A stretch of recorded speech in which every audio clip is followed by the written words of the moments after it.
We start right on time, thanks to the new clock. Appreciate that from staff.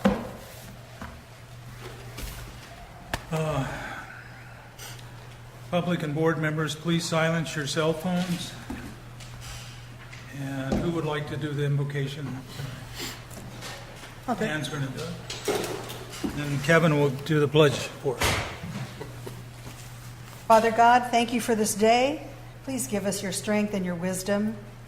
Please let us have spirit-led discussion that reflects your will. In Jesus' name, amen. Amen. Pledge. I pledge allegiance to the flag of the United States of America and to the republic for which it stands, one nation, under God, indivisible, with liberty and justice for all. Roll call, Georgiana. Dr. Dan Whitland. Here. Dr. Ann Weiss. Here. Dr. Mark Soul. Here. Vice President Cliff Jacobson. Here. President Bill Keller. Present. Approval of consent calendar. Action may be taken. Does anybody want to change anything on the agenda as far as order of the agenda? Move we approve the consent calendar as presented. I second. Is there any discussion of the consent calendar on the minutes and the pipeline agreement? No comments? All in favor? Aye. Aye. Thank you. Public participation. This thing I have to read. Individuals will be given an opportunity to address the board regarding matters not scheduled on the agenda. Although the board cannot take action on any matter not on the agenda, comments will be limited to 5 minutes per speaker. Opportunity for public comment on agenda items will be provided at time they are discussed by the board, with comments limited to 5 minutes per agenda item. So first off, we have committee reports. I might explain myself because I didn't make it to the water conservation meeting. Yes. Forgetting the... Oh, do you want to say something? It has to be off the agenda now. We just read it. We don't let you talk. Sorry.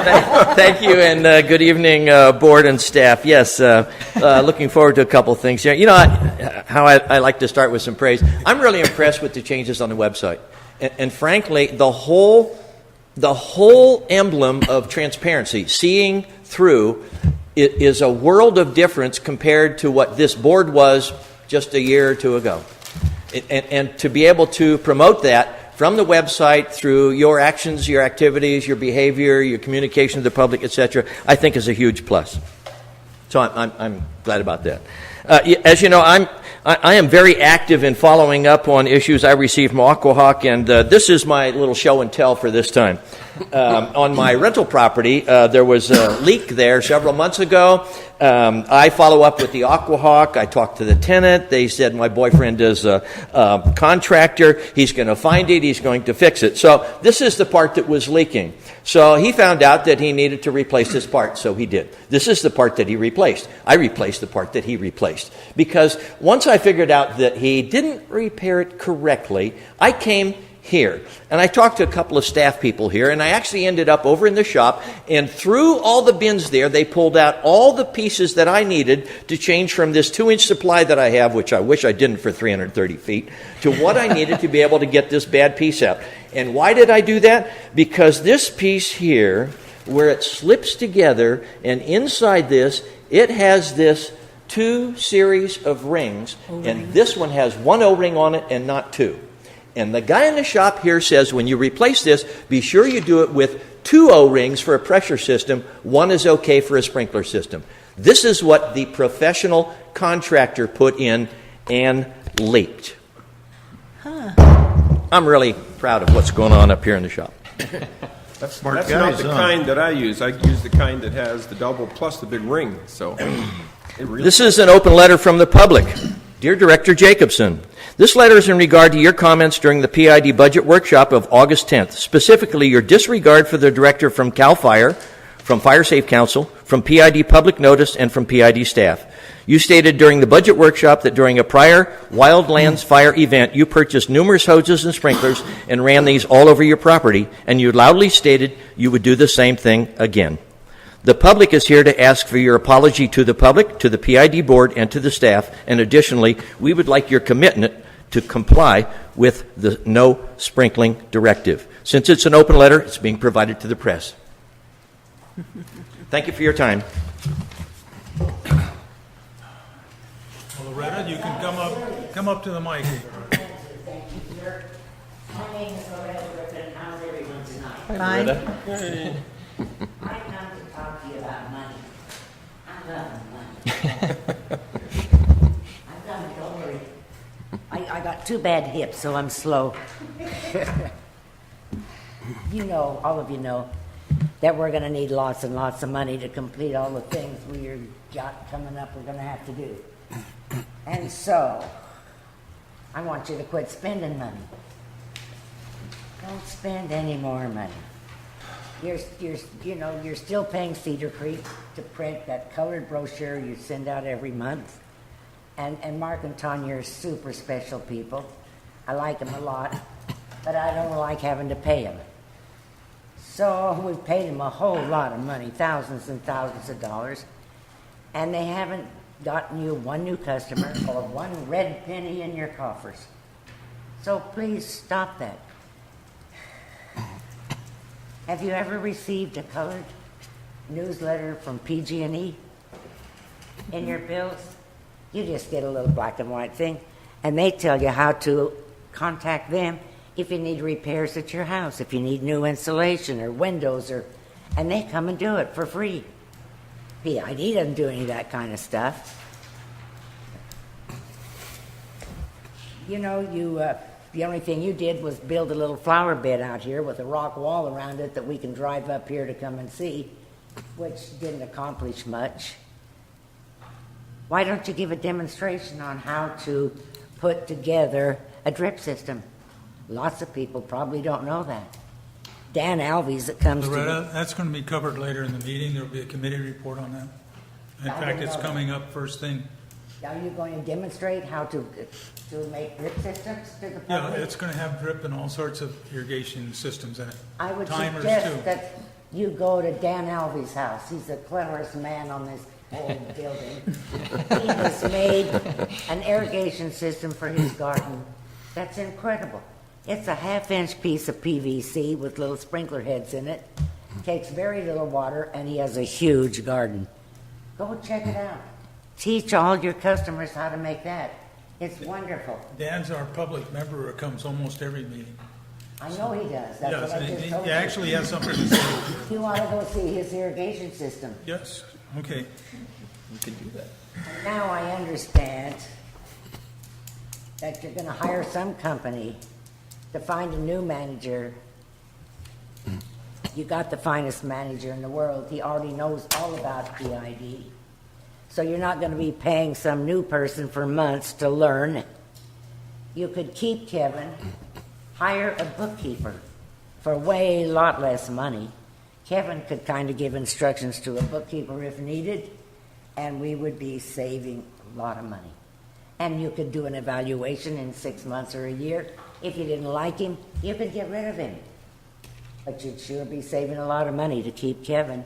Plus, he's a nice guy and he's smart. As a footnote, and then I'll shut up, I wonder if it isn't illegal to have Kevin acting as manager and treasurer.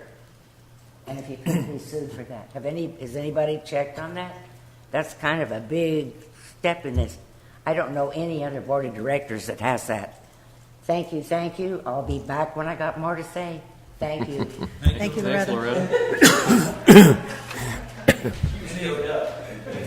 Any more public comment? Hire Kevin. Well, we already talked about that a couple of meetings ago. So. You didn't accomplish anything. You're still stuttering. Okay, Water Conservation Committee. Thank you, Loretta. Okay. Yeah, you agree with Cliff. Water Conservation Committee. I was supposed to have been at the meeting, and like everybody always has an excuse why they can't make it to work. Well, I had one excuse. My car overheated on the way on Pearson, and I had to drive into the shop, and my phone wasn't working. So I walked all the way up to Verizon, and they got the phone working, and I walked outside, and here was messages telling me I was supposed to be at the water conservation meeting. So, Ann did a really good job. She provided minutes and everything else, and so I'm going to turn it all over to Ann to report because she was here. So the minutes for the meeting are on page 17. So if anyone has any questions, I'll be happy to answer them. I already looked at them, and I thought you did an outstanding, the committee did a very good job. I'm sorry you didn't have a quorum, so we couldn't vote. With these hands things in here, that's suggestions for landscaping and actual plants and listings and all that.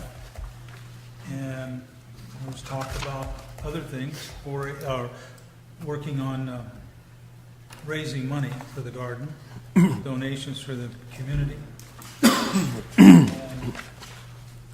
Is there anything else you want to add to it, Ann, just for the public?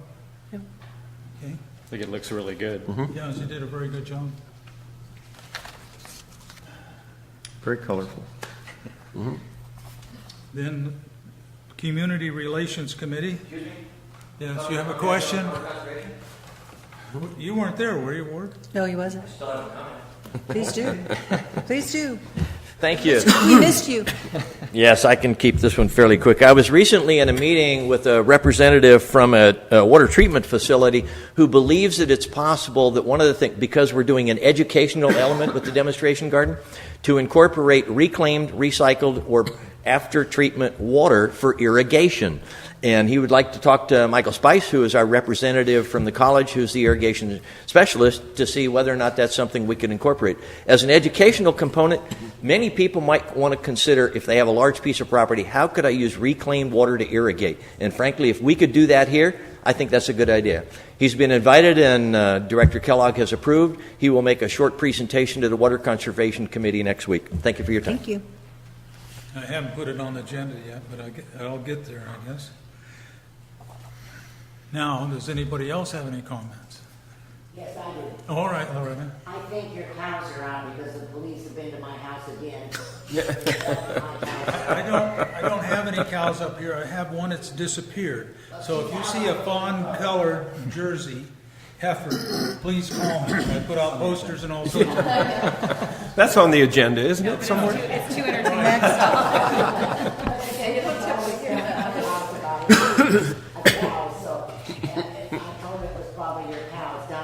I know they called me this afternoon, and I directed them to some 4-H kids that probably have the black cow that they were looking for. It's always interesting in dealing with police. If it's 4 legs and stands up, it's a cow. So. Now, maybe. Community Relations Committee, Directors Rice and Sulek. I pronounce your name right? Sure. Sulek, yeah, that's it. Go ahead. Okay, if Ann's the shining example of meeting minute notes for the Water Conservation Committee, I'm the not so shining example because I'm still, we're using pen and paper, so sorry about that. That works. Didn't get in the agenda, so. But I'll go ahead and briefly talk about it. Someone touched on the web design. Ward, you talked about the web design. That's Mickey. Mickey's done a great job.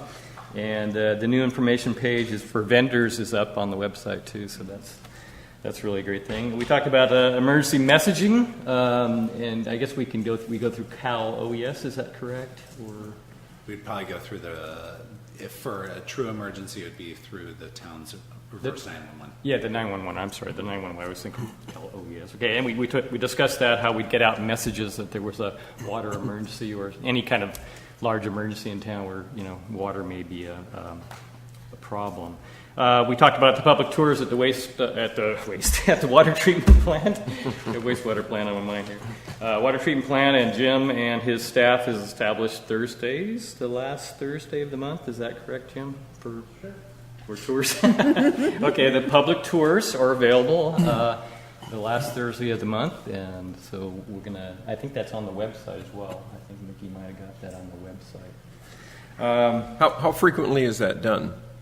Well, once a month. Oh, it is monthly? The last Thursday of the month, they would make themselves available. If there was a need. Yes, Yeah. if someone would want to schedule a tour. Yeah, you have to reserve a spot. Yeah, you need to schedule a tour, but Yeah, that's the block that we kind of set aside. But that was one of our ideas of just being more open and accessible, and I think it's great that the staff stepped up.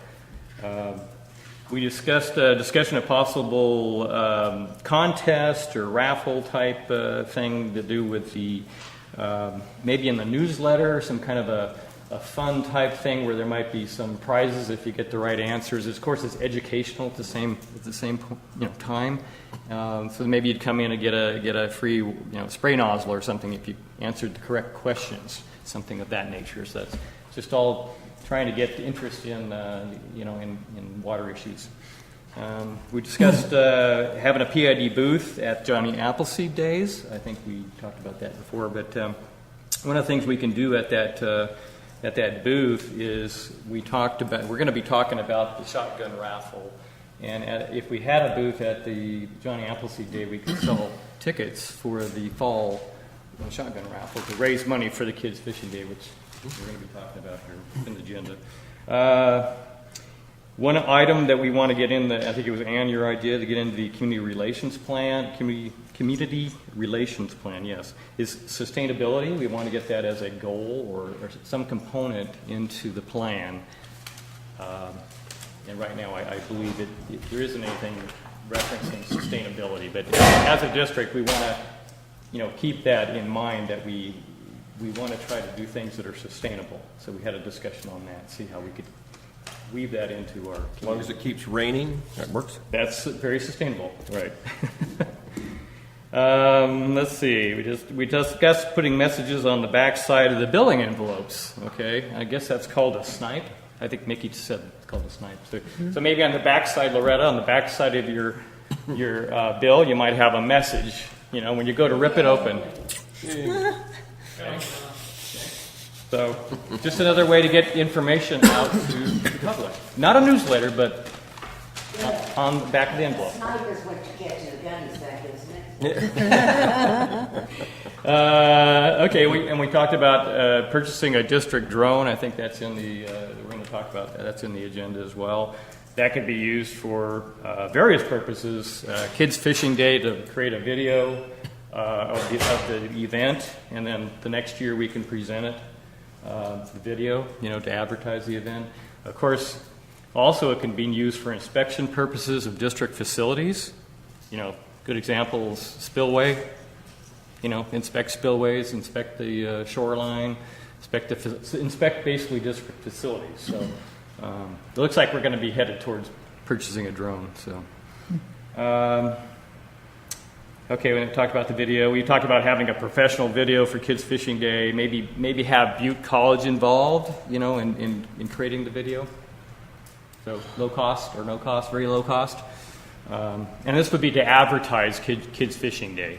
Okay, create a video, and then we can advertise to get more interest in the event. And it's a great event, and it's getting. I think it's got more potential than being realized right now. I think we can get the word out even more that it's such a great event.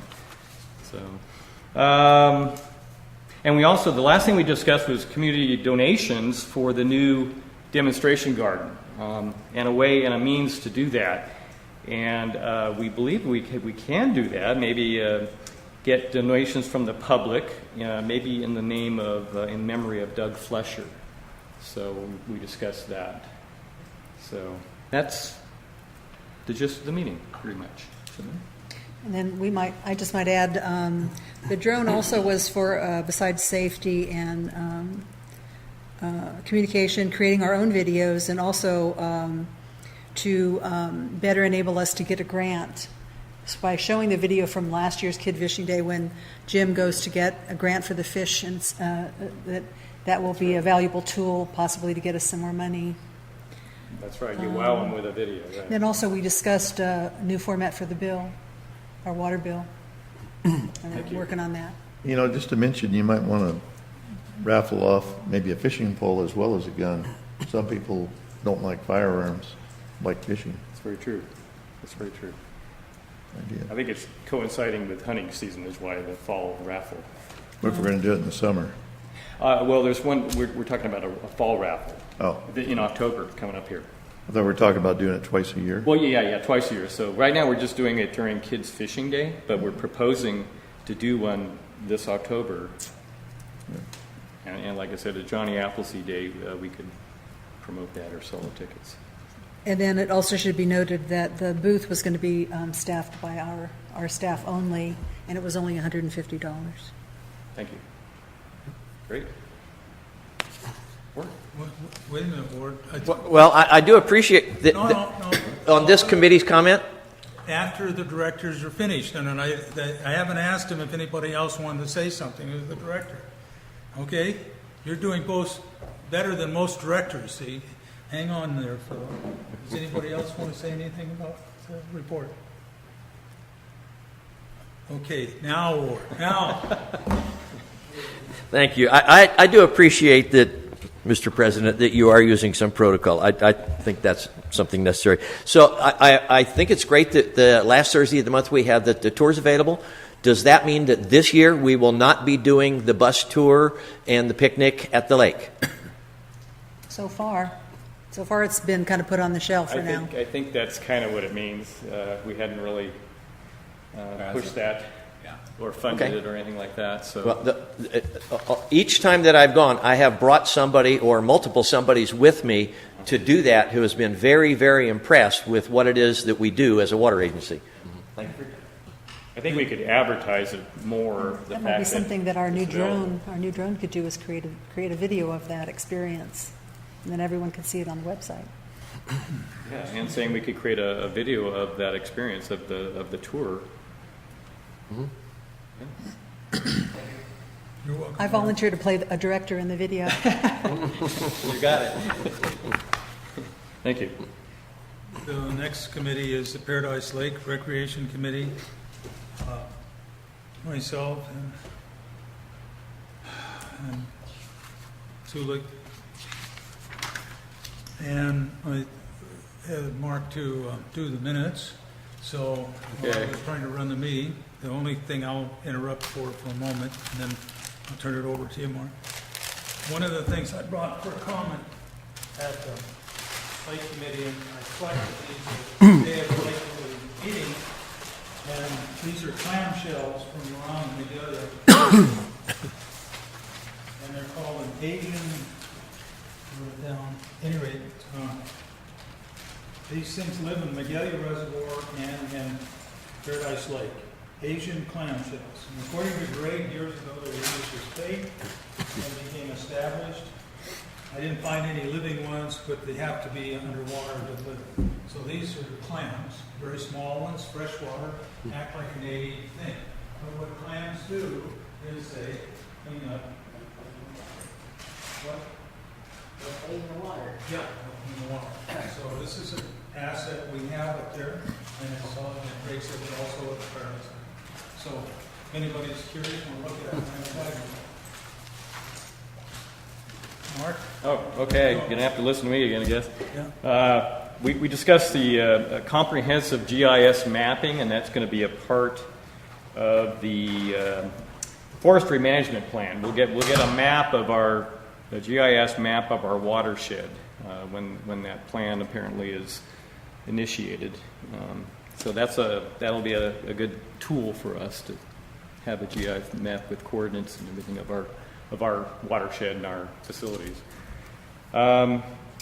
We discussed the Forest Service fees. We talked about Kids Fishing Day again. The Forest Service charges, Jim helped me here, 3% fee on all proceeds that we make, just so everybody knows. So if we make some money on the Kids Fishing Day, we have to give 3% to the Forest Service. It's their their charge. So just so everybody knows. And I don't have the numbers of what we made, but the fee was $113. $113. We paid them. Okay, so that's not too bad. And they had at least one rep there, maybe two. They had Smoking Bear represented. And they had the person that regulates me was there. unofficially with her son. And we took advantage of our loaner fishing rods and us gearing up fishing rods for anybody that comes to Kids Fishing Day. It just happened to be the regulator for Forest Service taking advantage of that added value of Kids Fishing Day, where we extend, if they show up without rods and reels, we make sure it happens. Right. Good. Good. Always want to treat those guys real good, real well. Okay, and then because we talked about the shotgun raffle, did you want to speak to that at all anymore, Bill? Well, it seemed to be a good idea, and it was promoted by all the staff, and Greg especially so. But I think what Cliff was saying, we put a fancy fishing pole in it too, for that matter. Could do that. And what did we make on the shotgun?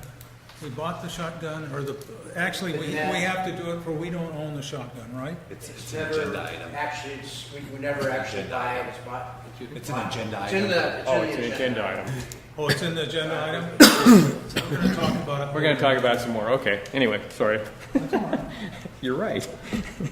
Again, Kids Fishing Day. Cedar Creek is working on a video, and they already have some drone video from someone that was at Kids Fishing Day and was flying their drone around and videoing the event. So they're going to get a hold of that video and then create a promotional video for next year off of that. So that's good. We discussed the status of the new boat launch. Okay, that's going to be discussed. That's an agenda item as well, the new boat launch and changing the location of the boat launch. Jim will be talking about that later tonight. And we also talked about the new ADA access areas for the bathrooms there. Yeah. And There's pictures photos in the agenda of all this work that's been done. Yeah, there's photos in there, and Oh, rotary bathroom's finally finished, right. and has a dressing room and a toilet. And we want to make a note for the really good work done by PID crews on the work up there. So looks great. Okay, we discussed the project that has been made on the shaded fuel project, and I think we're about 30%, Jim. Are we about 30% through our areas? I can't really put a progress. Oh, okay. I thought I heard 30%, but Good to go on that. okay. Maybe 30% done.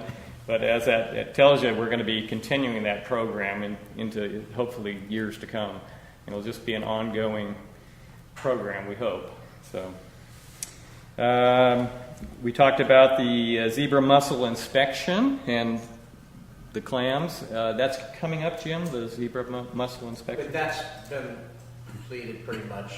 Has it? They do come back though and do Okay. another. Okay, so they are already here then. Okay. Yes, and we've never had it. Okay. We never what? Excuse me. We've never had any mussels, zebra mussels. Good. Wow. Zero zebra mussel. That's a good thing. Yeah. Okay, and let's see. And we discussed potential. We discussed potential recreational opportunities at Magalia Reservoir. Okay, and Director Kellogg, President Kellogg, actually has a great idea about a hiking trail. And maybe you want to mention. Is it in the agenda? No. Okay. Well, I'll talk for a few This minutes. one's not in the agenda. I just want to get up here with a map. While he's walking, have you considered inviting the Fire Safe Council to the Kids Fishing Day? They would do a good job of warning people about fires and. That's not right. Yes, we have, and they have There's been a there. staff crew that does all that, Loretta, and decides who's coming and coordinates everything. Jim said that they've Jim's been in there. charge of it. They've been there. Okay, this is an old photo of the Magalia Reservoir, and basically what the idea is to run a trail down the road that we put in when we put in the bypass pipeline that runs down here. The dam's up here. I don't know if it's on the photo or not. That diverts water into the bypass pipeline. It comes down underneath the highway and goes to this tank here. Then over here, on this little area here, we've had trouble with homeless. There's nothing going on over there, and if you go up this road to over here, there's been homeless camps, and there was some garbage put out next to the gate when I went on my walk. I walked up here and back down. Of course, I was looking for clams, and I watched everything else. Hardly anybody had been in there, but there is trails through here coming down, and I've been in here at times where you look across and there's fishermen over here that have come down from the properties up here. So people are actively fishing, even though there's signs everywhere saying PID, closed water, you can't fish, any recreation activities. So the idea was to, if we have recreation here, it could be bikes and hikers and others, no horses of course, but it would be open and you could put some picnic tables in it, and since it has a road, you could service all of this. And that's where it would go after this, I don't know, but on the maps that were included with the forestry program we have tonight, you'll see that we only all the way up except for a bit of forest land, U.S. Forest Service. So we'd have to get their okay for this. But the idea is basically we put in some picnic benches in here, maybe a couple of them, have some hiking trails.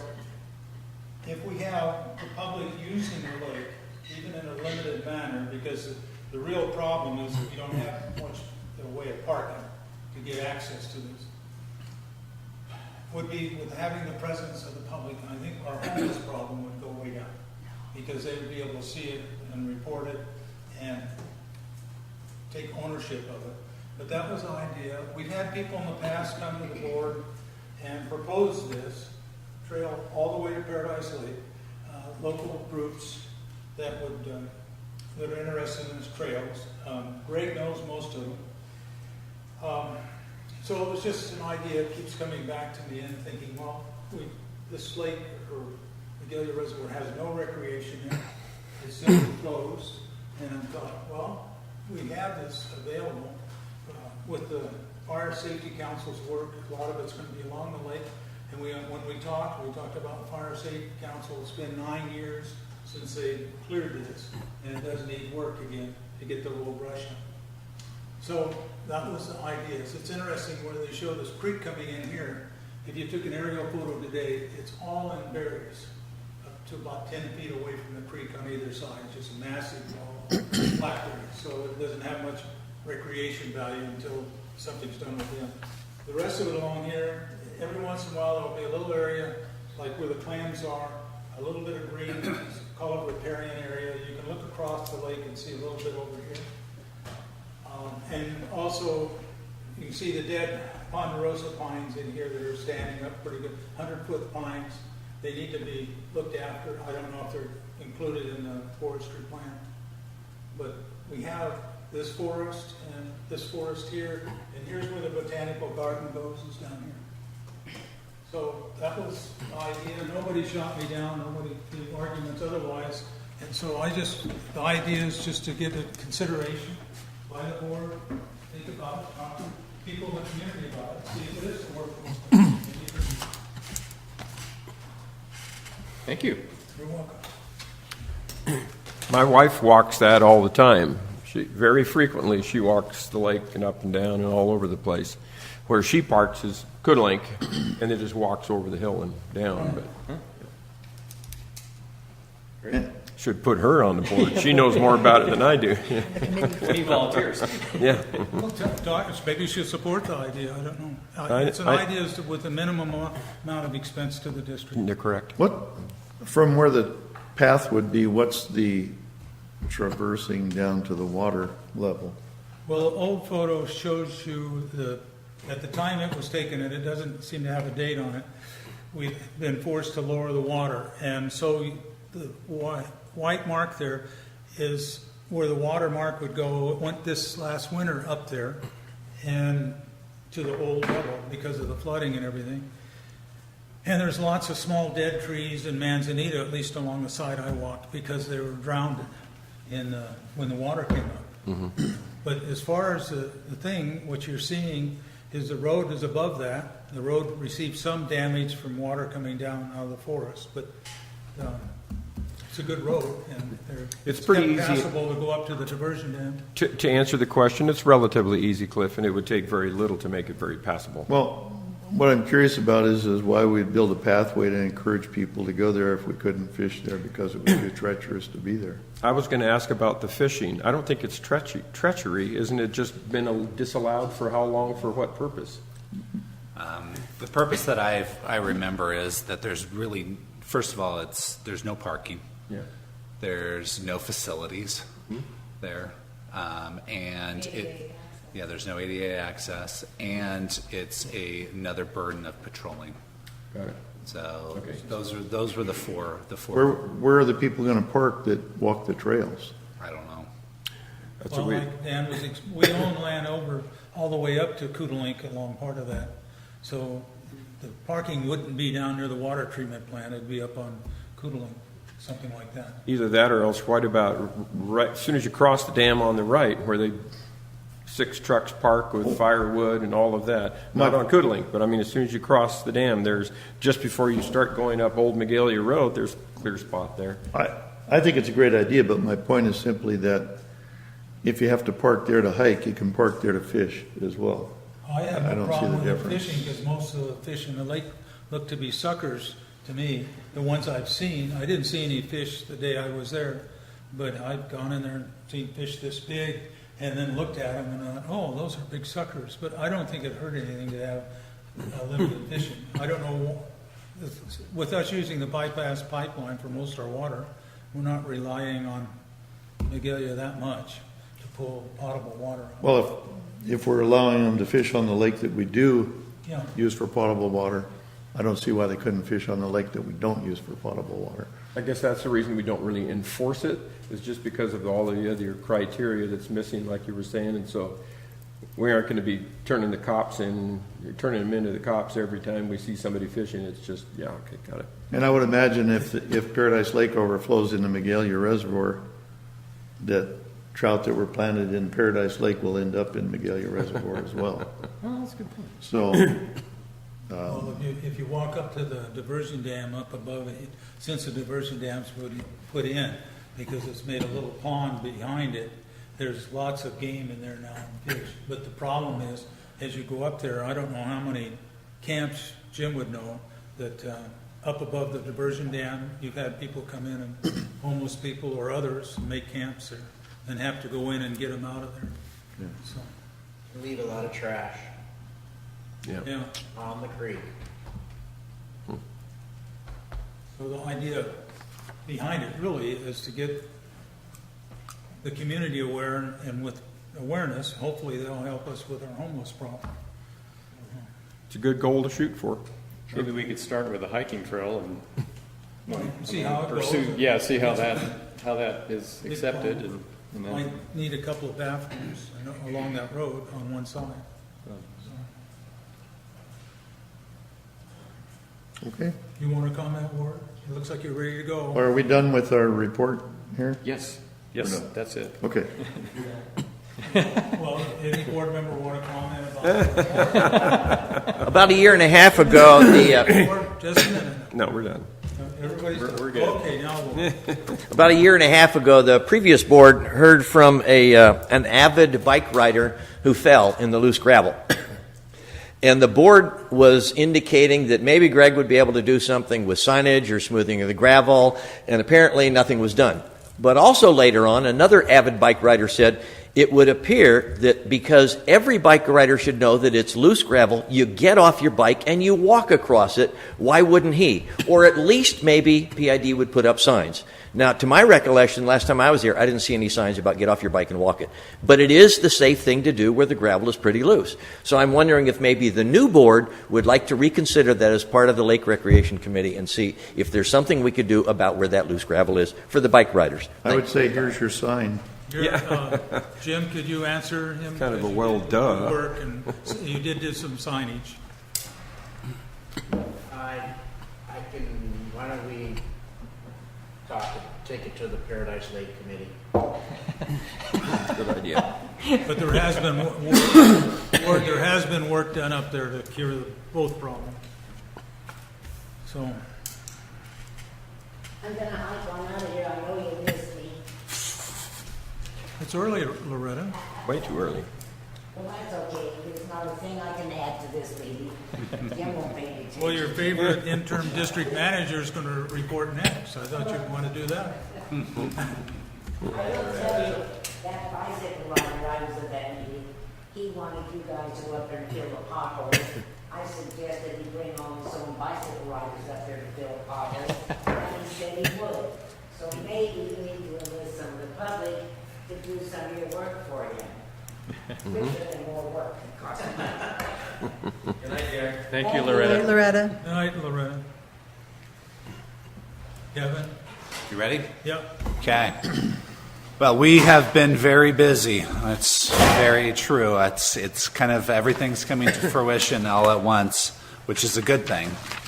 The budget workshop, obviously, that was held on August 10th. Everybody was here, and we have a final budget or a budget draft for final review in the board packet tonight, which was on your desk. Water rights. We participated in a conference call with the water rights, our water rights engineer, Paula Wayland, our environmental engineer, Ben Ritchie, and Dustin was on the call with Neil to kind of restart this water rights process. The concern is, and the dates are shocking, that we issued our notice of intent, I think it was, in 2009.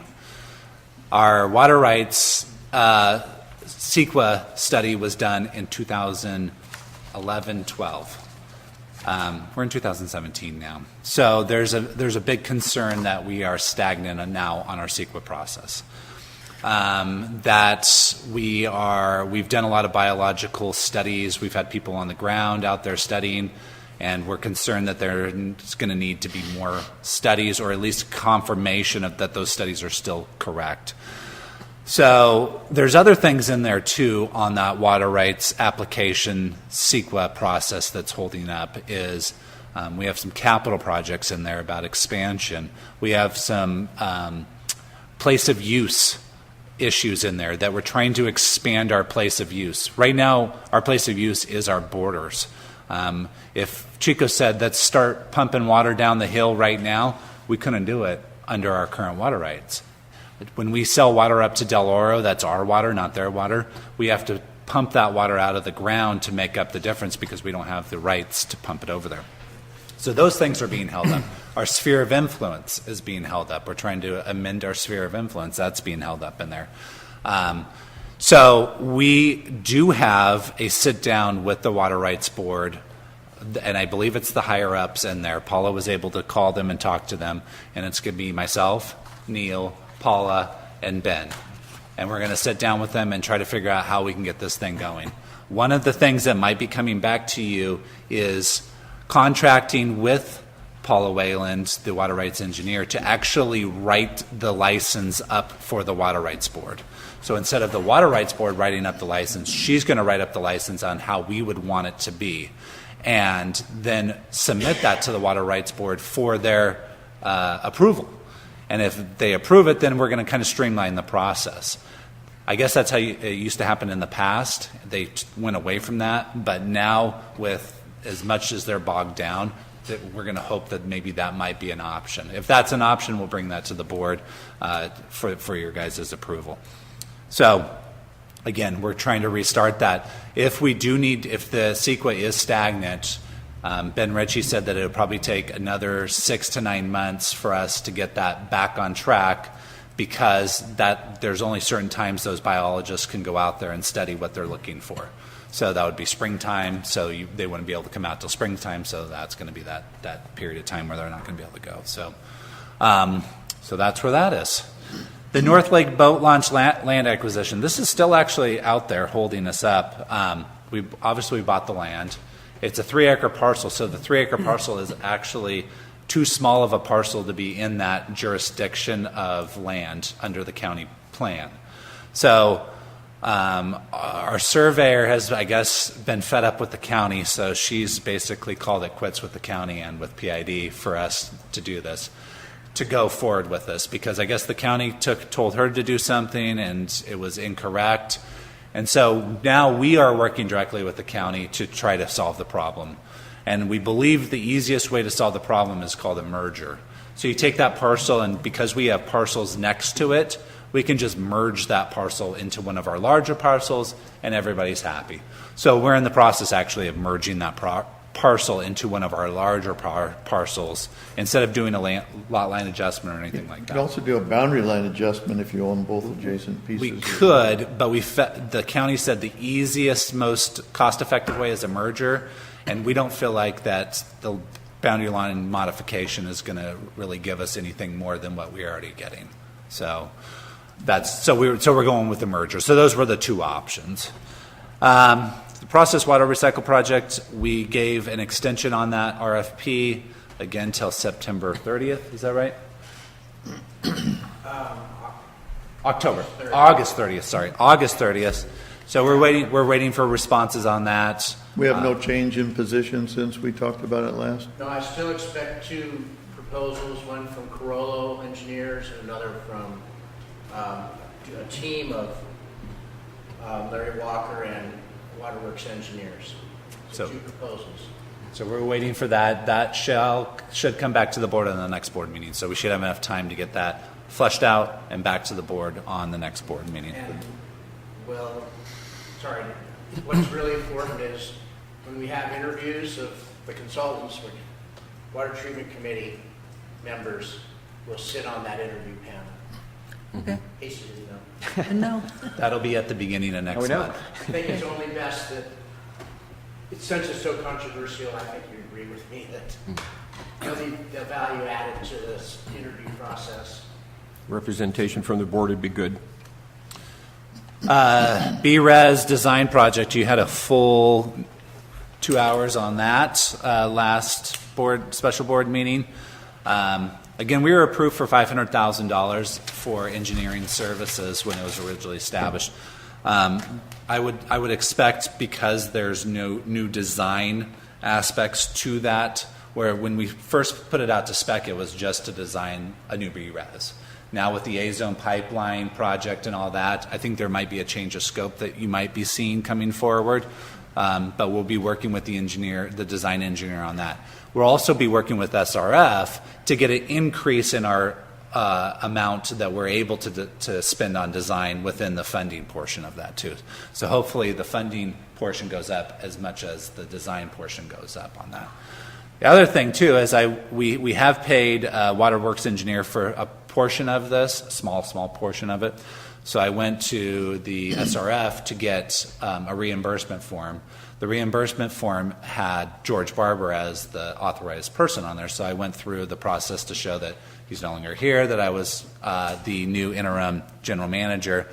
But I'm the new interim district manager, and the SRF form has general manager. So we're going to have to go through a new resolution to show that the district manager has authorization, not the general manager. So again, next board meeting, I'll have a resolution that you guys will approve that the district manager has authorization. Whose for idea was it to change that anyway? I was for that. Only the state would try to muddy something like Yeah. that. Yeah.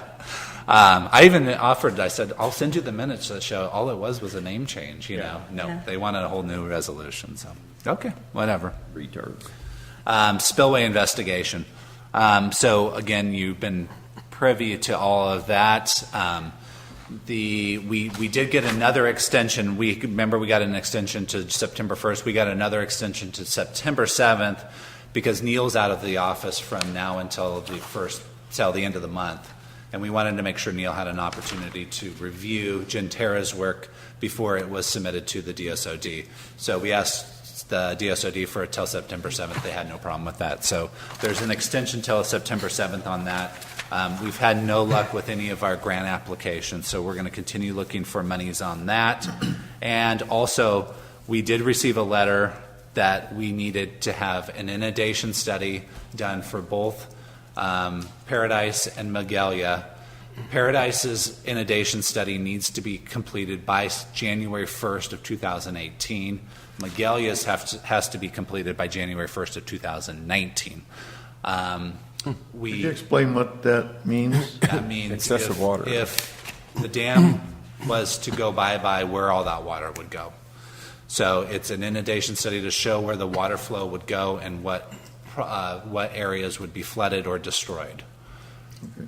Our last one we found was Oh, go ahead, Grant, still on the same idea? Still on the same topic? Yeah. Still, okay. I think our last one that we had a date on it was 1970 something. There is new water code it's written into the water code that it has to be updated every 10 years. So they're going through this with everybody at this point. They gave timelines based on extreme dam people versus lower risk dam people. The extreme risk dam people were due by September or by January 1st, 2018. So we know where Paradise falls. And then Magalia was actually at the lower risk side of that. I would expect, we get ballpark wise, it's probably about $80,000 expense for that type of study. So, go ahead. Every time we turn around, government, nickel dime.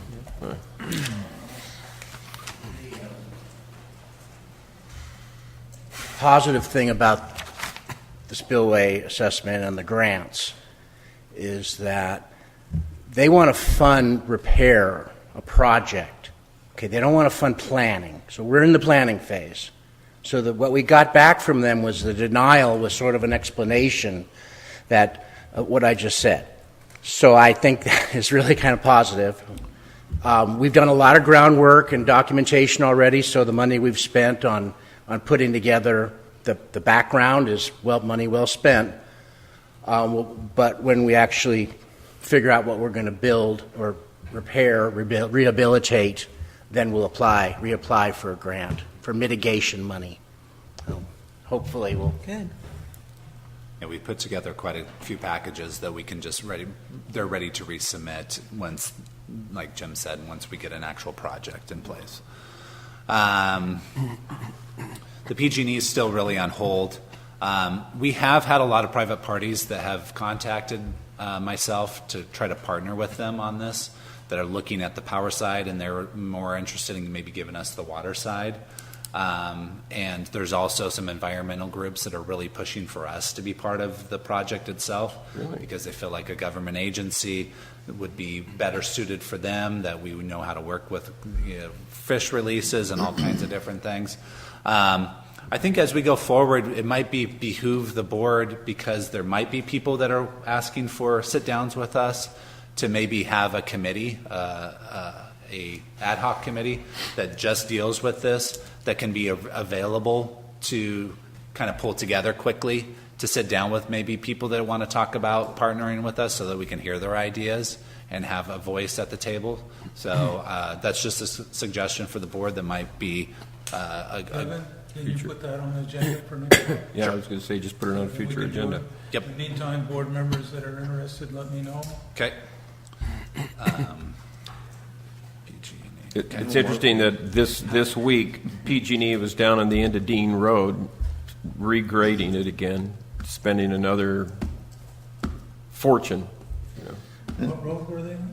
At the end of Dean, Oh, down, they had graders and backhoes and all kinds of equipment, roller compactors in there. For about a day and a half, they were in there. They've also been very aggressive about new signage and making sure everybody knows it's private property Yeah. and they're not supposed to be on it. Yep. I think that's probably in anticipation of them well, getting that's ready to gonna- off this. That's going to help the Magalia Reservoir recreation. Very good. You can believe very little of what you read in the paper, but if even a portion of it is correct, it is good that they're not really trying to shut it down totally. It's more of an awareness program. Right. Because they would have a tough time shutting down people walking on the flumes here in this town, because there are thousands of people that walk on the flumes. Well, I think they actually asked the gentleman that had written the book Right, Ecking. on the paths to retract some of his Not comments. promoting it. Very good. Cease and desist from the future advertising. I've got that Yeah. book. But we've got the book, we've read it, we've done a bunch of them, so it's already out there. Says right here, I can be here. Anyway, District manager recruitment. So I had to find, we worked through the contract back and forth with our legal, and I think they're legal. I'm not sure their legal ever looked at it. But so we worked with the contract. We finally got the contract completed, and I had a sit down, or not a sit down, a phone call with our contact and walk through kind of the position that the district's been through and kind of give them a history of the backgrounds and different things like that. And so he is wanting to have a sit down with the board itself to really discuss job description, what they're looking for in an ideal candidate, pay, benefits, all that stuff. And so he's available next week, the 22nd through the 25th. If that's too quickly for you guys, I think he's got availability the next week. But he's wanting to kind of get this going as quickly as possible. So I'll be looking for available dates for you guys on that. We'll have to call it as a special board meeting because all of you will be here. But it'll be more of a workshop with him. So Can he do it, they do it in the evening? he said he can do it any time. So I'd sure appreciate it if Yeah, I it would was be an thinking evening. as busy as Yeah. Dan is and other people, that it'd be probably easier for the board if we had an easy evening meeting to get better attendance. Still several of us that work. Yeah. At least it can't be on Monday nights, football season. Yeah. yeah, he's not available this Monday anyway. Yeah. So once you Any evening. look at our calendars, and then we'll see if we can come up with a. Maybe Georgiana could come up with some suggested Yeah. dates and email us like you typically do. Yep. Okay, Pick what works. we'll get those out to you tomorrow then. Yeah. Did you put in your resume yet? You what? Have you submitted your resume to them yet? They haven't started collecting Well, them. they haven't even got the. I'm waiting to see what their pay is. We're going to lower it substantially. IBEW contract, we're still meeting with them. You will get that in closed session tonight, where we're at on that. Retirement plan selection, that's been the big thing for this week. The district received 8 proposals from their retirement plan. We met with the selection committee, and the selection committee narrowed it down to 4 firms to present to the employee groups. Those firms were ICMA, Empower, Lincoln, and Voya. We've had 3 of the 4 present to the employee groups. We had 1 present Monday, and we had 2 present yesterday. The presentations have lasted 2 hours or a little bit longer on all of them. We've had a fairly good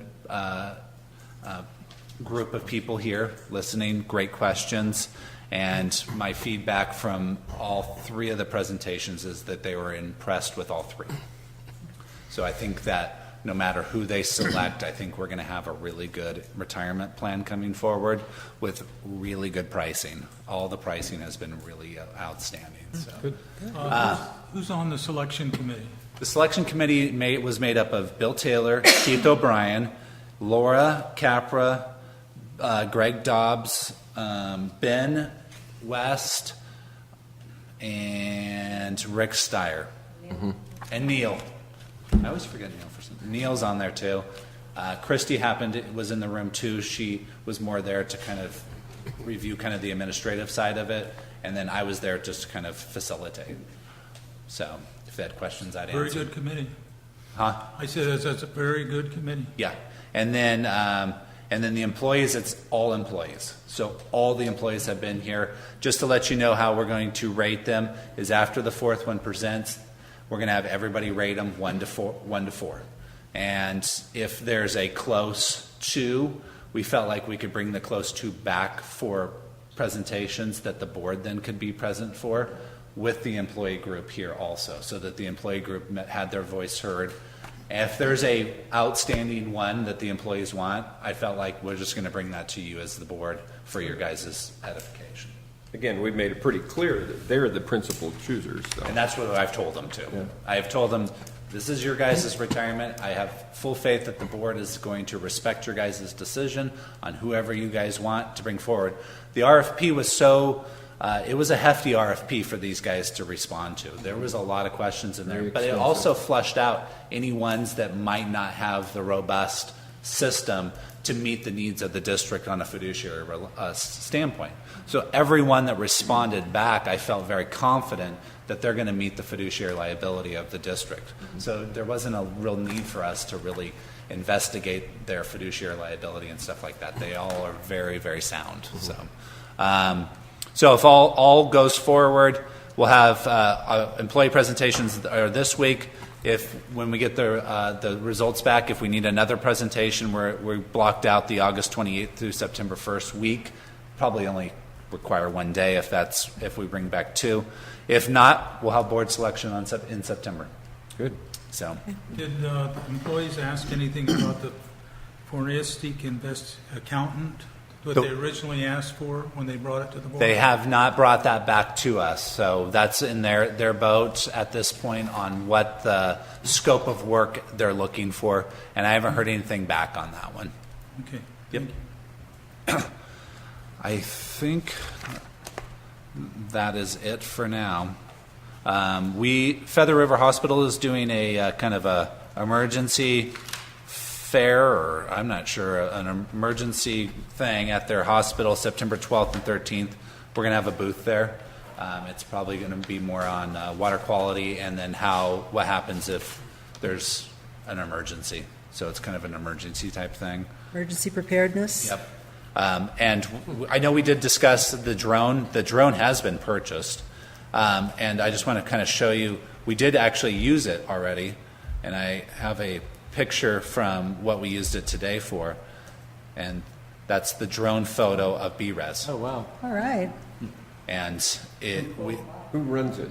Georgiana? Is she? Mickey. No, Mickey's running the drone for us right now. Really? But we're going to train multiple people for it. We're going to train the treatment plant. We're going to train distribution officers, management, and Mickey. She's checking into licensing. Yeah, so there's licensing requirements that we're gonna make sure that everybody's licensed, whoever's running it. I figured it'd have to be somebody under 18 or so. Good stuff. Actually, Dan, the drones they have now pretty much fly themselves. That's the other photo that was But taken. I still see of it. them, and they still have to be, little joysticks and everything. Well, you can do that, but you can set it up to where Yeah, Game it Boy knows joystick. exactly where it's taking off from and where it comes back to. So Yeah. Pretty cool. that's that. If there's any questions, I can answer them. Thank you. How much did the drone cost? It's $1,000. Oh, that's not too bad. Yeah. And did that come with all of the photographic equipment with it and stuff, too? Comes all ready to rock and roll. I know. Throw that I thing know. up in the air, Well, it'll from what go- they cost when they first came Go out. 4 miles. From what the Department of Defense must have paid for the first one. 4 miles from source of control? We paid for the first one. Yeah, that's pretty good. Yeah, what we paid. Yeah. Yeah, and it's 4K video, so you can get video. You can then take pictures while you're videoing, and then once you take the picture, you can go and Zoom in. right in on something or zoom back out. You can lower it down. It's got avoidance, so you won't run into trees and stuff like that. And it can go up to 40 miles an hour. Will it float? Not float. But it does. It won't land in the water. Even if you try to land it in the water, it will not let you land it. Unless you forgot to charge the batteries. It's got a pretty good warning system. It's better than your fuel light on your car. The thing warns you. Probably be quickly. submarine drones here pretty soon, Okay. I did a treasurer's memo because. Wait a minute. Oh, sorry. No, you don't have anything this time? Oh, good. Thank you. All right, Kevin. Treasurer's memo. You got a lot of numbers through the budget this time, so there wasn't a lot of time to kind of crunch the numbers on the other side. But right now we're at $2.5 million of cash. 1.4 of it is restricted, and approximately $1 million is unrestricted. The one thing to remind the board is, as of September, I believe it's September 1st, is our largest debt service payment of the year. It's actually half of our debt service for the whole year is due September 1st. And that's going to be a little over $500,000 of debt service payment that will be coming out of our cash. The beauty, though, is I just got the report for our water consumption this August, and we actually were right on 2014 numbers. So it's up big time from one year to the next. So we should see a nice spark from that on our revenue side. So that should really help us get through that lull that we always see, and then we build back up as the year goes on from that big debt service. So that will be a good thing. The other thing, too, is Jim's been in contact with the SRF on the designing application for the processed water recycle project, and our application is complete, and they're now into the review side of it. The plan of study, the technical part is where they're scrutinizing. So as soon as we get a thumbs up on that, then we can go through and get reimbursed for all those expenses that we paid to AECOM and to Lee and Rep. So that'll give us a nice shot in the arm when it comes to cash. So other than that, those are kind of the big things. The retirement plan already went through. What's GFOA? Yeah, it's the Government Finance Officers Association I go to every year. I kind of give you it's in May of next year, Yeah. but I always want to put that on there to remind everybody that I will be traveling to that one in May 2018. 2018. Yeah, I was wondering about it. Yeah. And the item on B, the second item, the district has secured funding for BRES. Is that for the design part you were talking about? The Yeah, 500,000? we've secured funding for both sides, construction and design. So, but this one was broken up in two applications. That's why we're able to get funding on the design before the construction starts, which we're trying to do for the processed water recycle project. But we were granted funding for $500,000 on that, and we had funding for $4.5 million, right, on construction. Oh, that's right. I forgot about that. But we're asking for that to be increased based on the design that they've brought forward on our new design. I'm just thinking about process. They have to actually approve us to go into construction side of this. So we. But our application's been approved. But we should have plenty of time, so. All it's about is just keeping them informed every single step of the way, which is no big deal. A lot of that's going to be fleshed out through the design process. So that you're going to get the design done, you're going to get the CEQA done. Those are the big two things that they're going to be. The environmental normally holds up the construction side, and that'll all kind of be fleshed out through the design process. And we haven't heard anything firm for the grant money that's going to pay for part of the A zone? They're looking for a final application from us at this point. So we got our application. Our application was approved, which we thought was a final application, but they approved that, and now they're looking for a final application, which is kind of a resubmittal of the application that we already submitted. But it looks very positive. I'd say it's shaping up to be firm. And when do we expect to hear about that? I had positive responses. If it's integral hydraulically to B zone, which we proved it, Right, Yeah. it is. then it's eligible. Okay, Good. And so we think it's eligible. Wonderful. okay, Sounds great, good. Yeah. great. Thank you. Sounds good.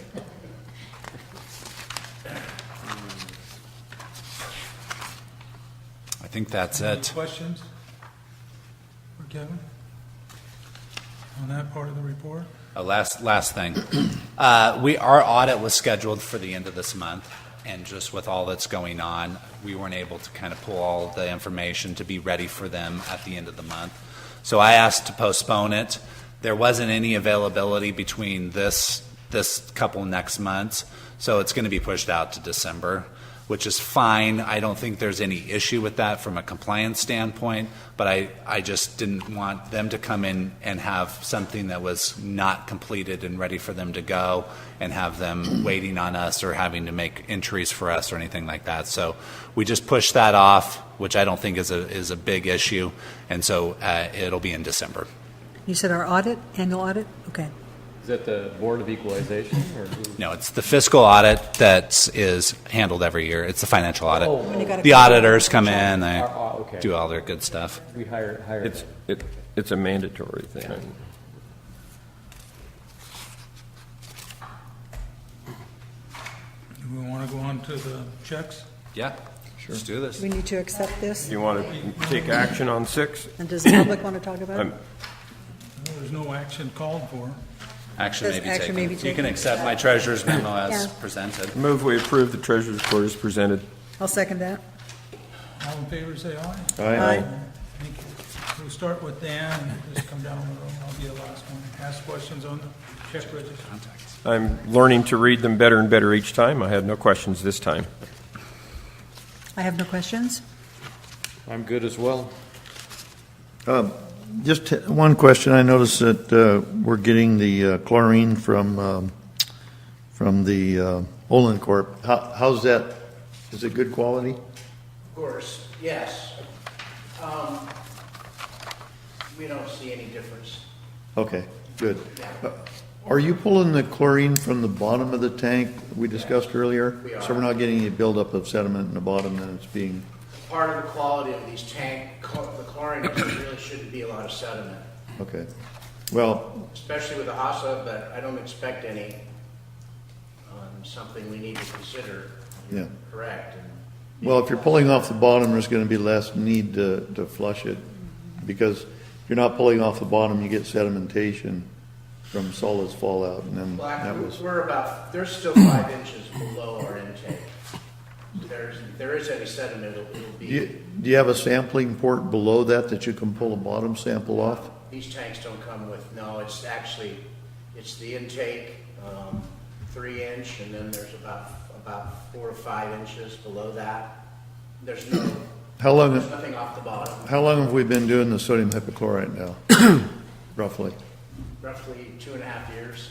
Have we inspected the bottom of the tank yet for buildup? We've been basically told that they don't expect any sediment.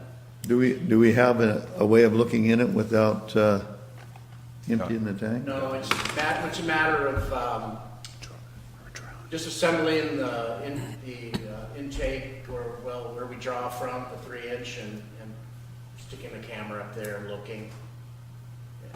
It's doable. There's safety issues that go along with it. It's doable to go and do it. Something I've been asking about, the sediment. It's been taken about, what? It looks like you're buying that every other month or every month? In the summer, every other month. In the winter, every 3 to 4 months. Okay. Are you noticing any drop off in the percentage level of the bleach towards the end of the tank? Not really. Nothing significant. It does degrade, but nothing significant. So you take a sample when it's delivered, and then you take a sample just before delivery? Well, we go by what they're certified when they deliver it. Okay. Taking our own. I think I mentioned before, if you don't have, I can provide you with a percent chlorine test. You did that. Yeah. Oh, okay. I didn't know if I had. If you take a sample just before they deliver and test the percent, and then you take a sample after they fill it and see if there's an appreciable difference, that'll give you an indication whether you got sediment building up in the tank. Yes. Yeah. That was my only comment on this. I was just curious about that. Thank you. I went through the register, and I didn't find any checks for the attorneys. And then I got the bill here, and current balance is $22,000. Normally, I complain about it, just the amount of money, but I thought, geez, we haven't. They got slipped through the cracks. Huh? They got slipped through the cracks this month. Oh, you tell Dustin and Emily that, right? I don't think they missed their paycheck this month. That explains it. If you're wondering why you weren't getting paid. No, it got slipped through the cracks. Yeah. You got a check today, didn't you say? It got out last week. Oh, okay. So it'll be That's the only double question I next have. month. We go on to does anybody have any questions about the bar graphs that follow it, monthly check register, monthly salary expense? I do and have, colorful charts, and they're on pages 38 and 39. If not, we can go on to the check register itself.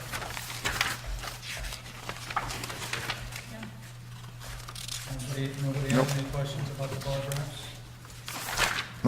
Nope. Okay. Everything seems normal. Occasionally, I've found mistakes there, but I haven't looked at that hard. And we'll do the same process, start again on the expense approval report, where it actually lists all the purchases and by vendor and check number, page, and Nope. so start with Dan and see if anybody has any questions there. No question. No questions? I don't. I'm good. And I'll ask some questions. Okay, on Aquahawk, we spent $1,320. That's just for the software? That's for having access for 11,000 meters for access to Aquahawk. Okay. Cedar Creek Publishing is $2,000, and the Water Conservation Education is both listings. One's for $1,936. Do you have any idea exactly what that's for, Kevin? Most of that is for the bill inserts and for them showing up for committees and for Mark? Party in the Park. In the park,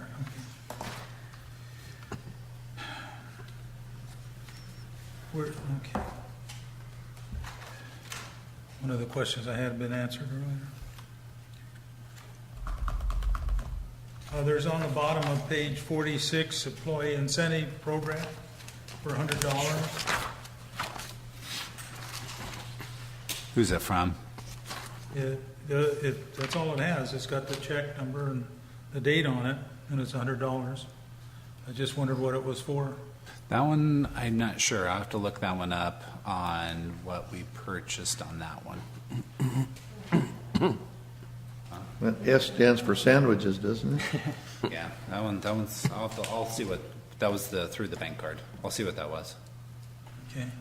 And then the bank card goes over to the next page. Yep. And I've got conference meeting office, and the question I had was where conference meeting? 150. There's another one down below, and that one I have who went, and so who and where. Yeah, we had some of our meter readers go down for a backflow education. I know that. I believe that was, some of that was for their hotel. And for the office, I have to look and see who went where. But it's for training. It's for training for one of either I know the meter technicians went down for distribution training, and I'm trying to think of anybody else that went on training in July, but I can see who it was. Yeah, maybe just add training in there so it Yeah, highlights it a little bit. We should probably detail that out a little more, yeah. But it was for training for one of the employees. Okay. Now, the fields, staff report on field operations.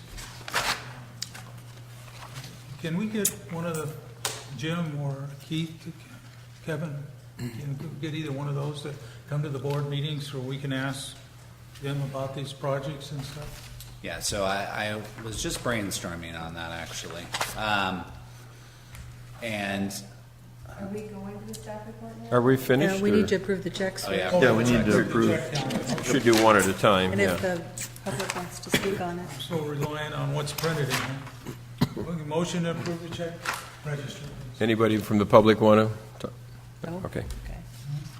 I move we approval of the general fund check numbers 50832 through 50897 for the month of July 2017, totaling $415,101.35, and authorization of a similar amount allowing or adjusting for extraordinary budget or board approval items during the month of August 2017.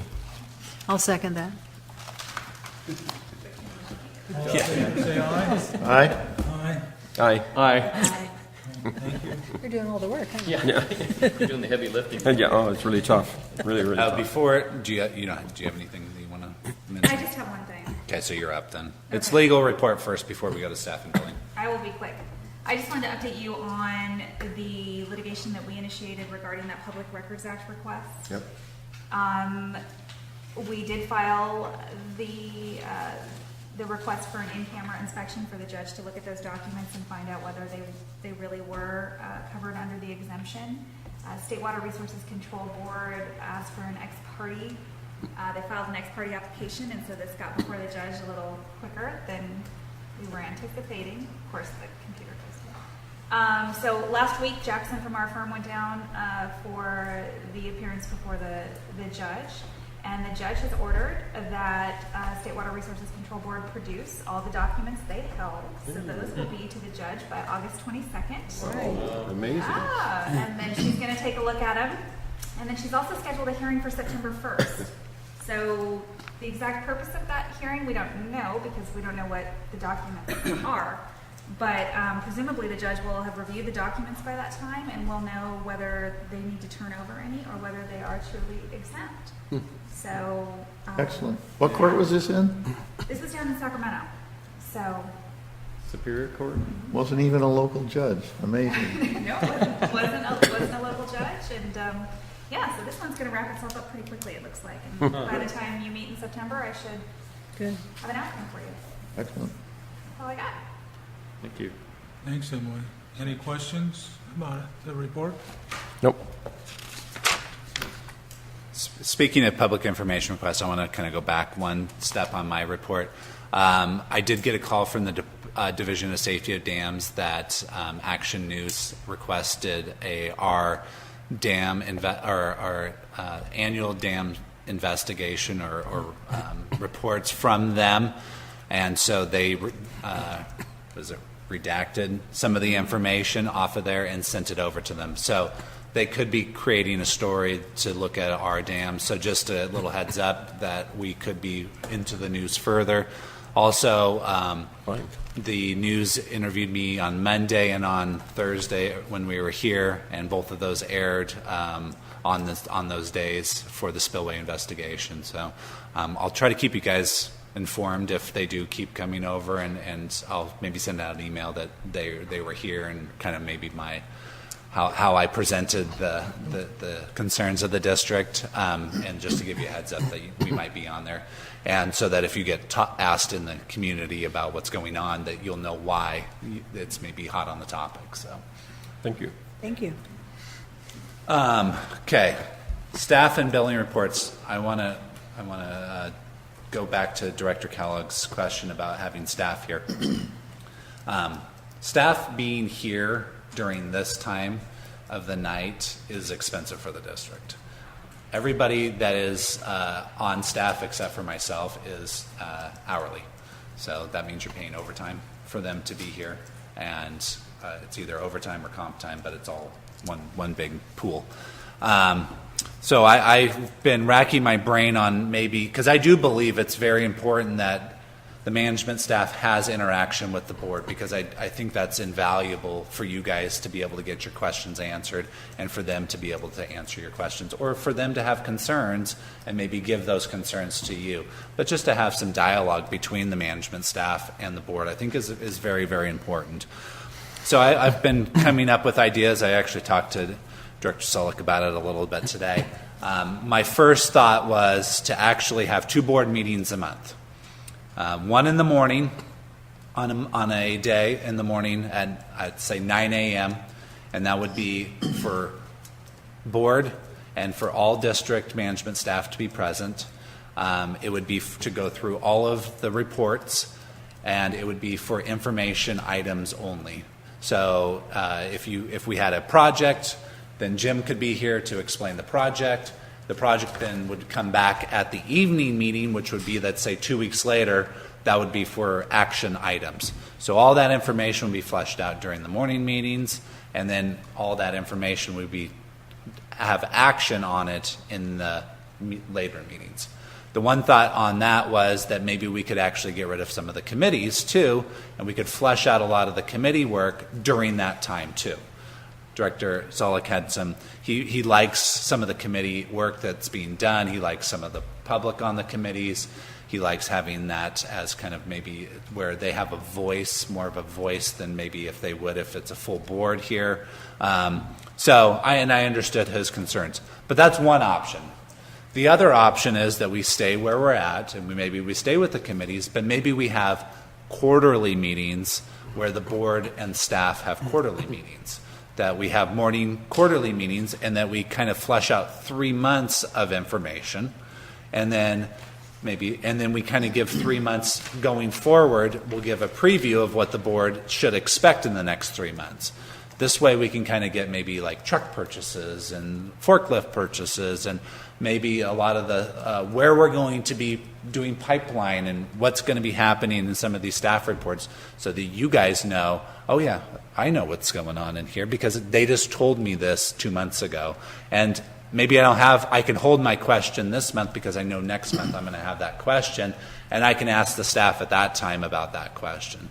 So maybe that would be more of a solution.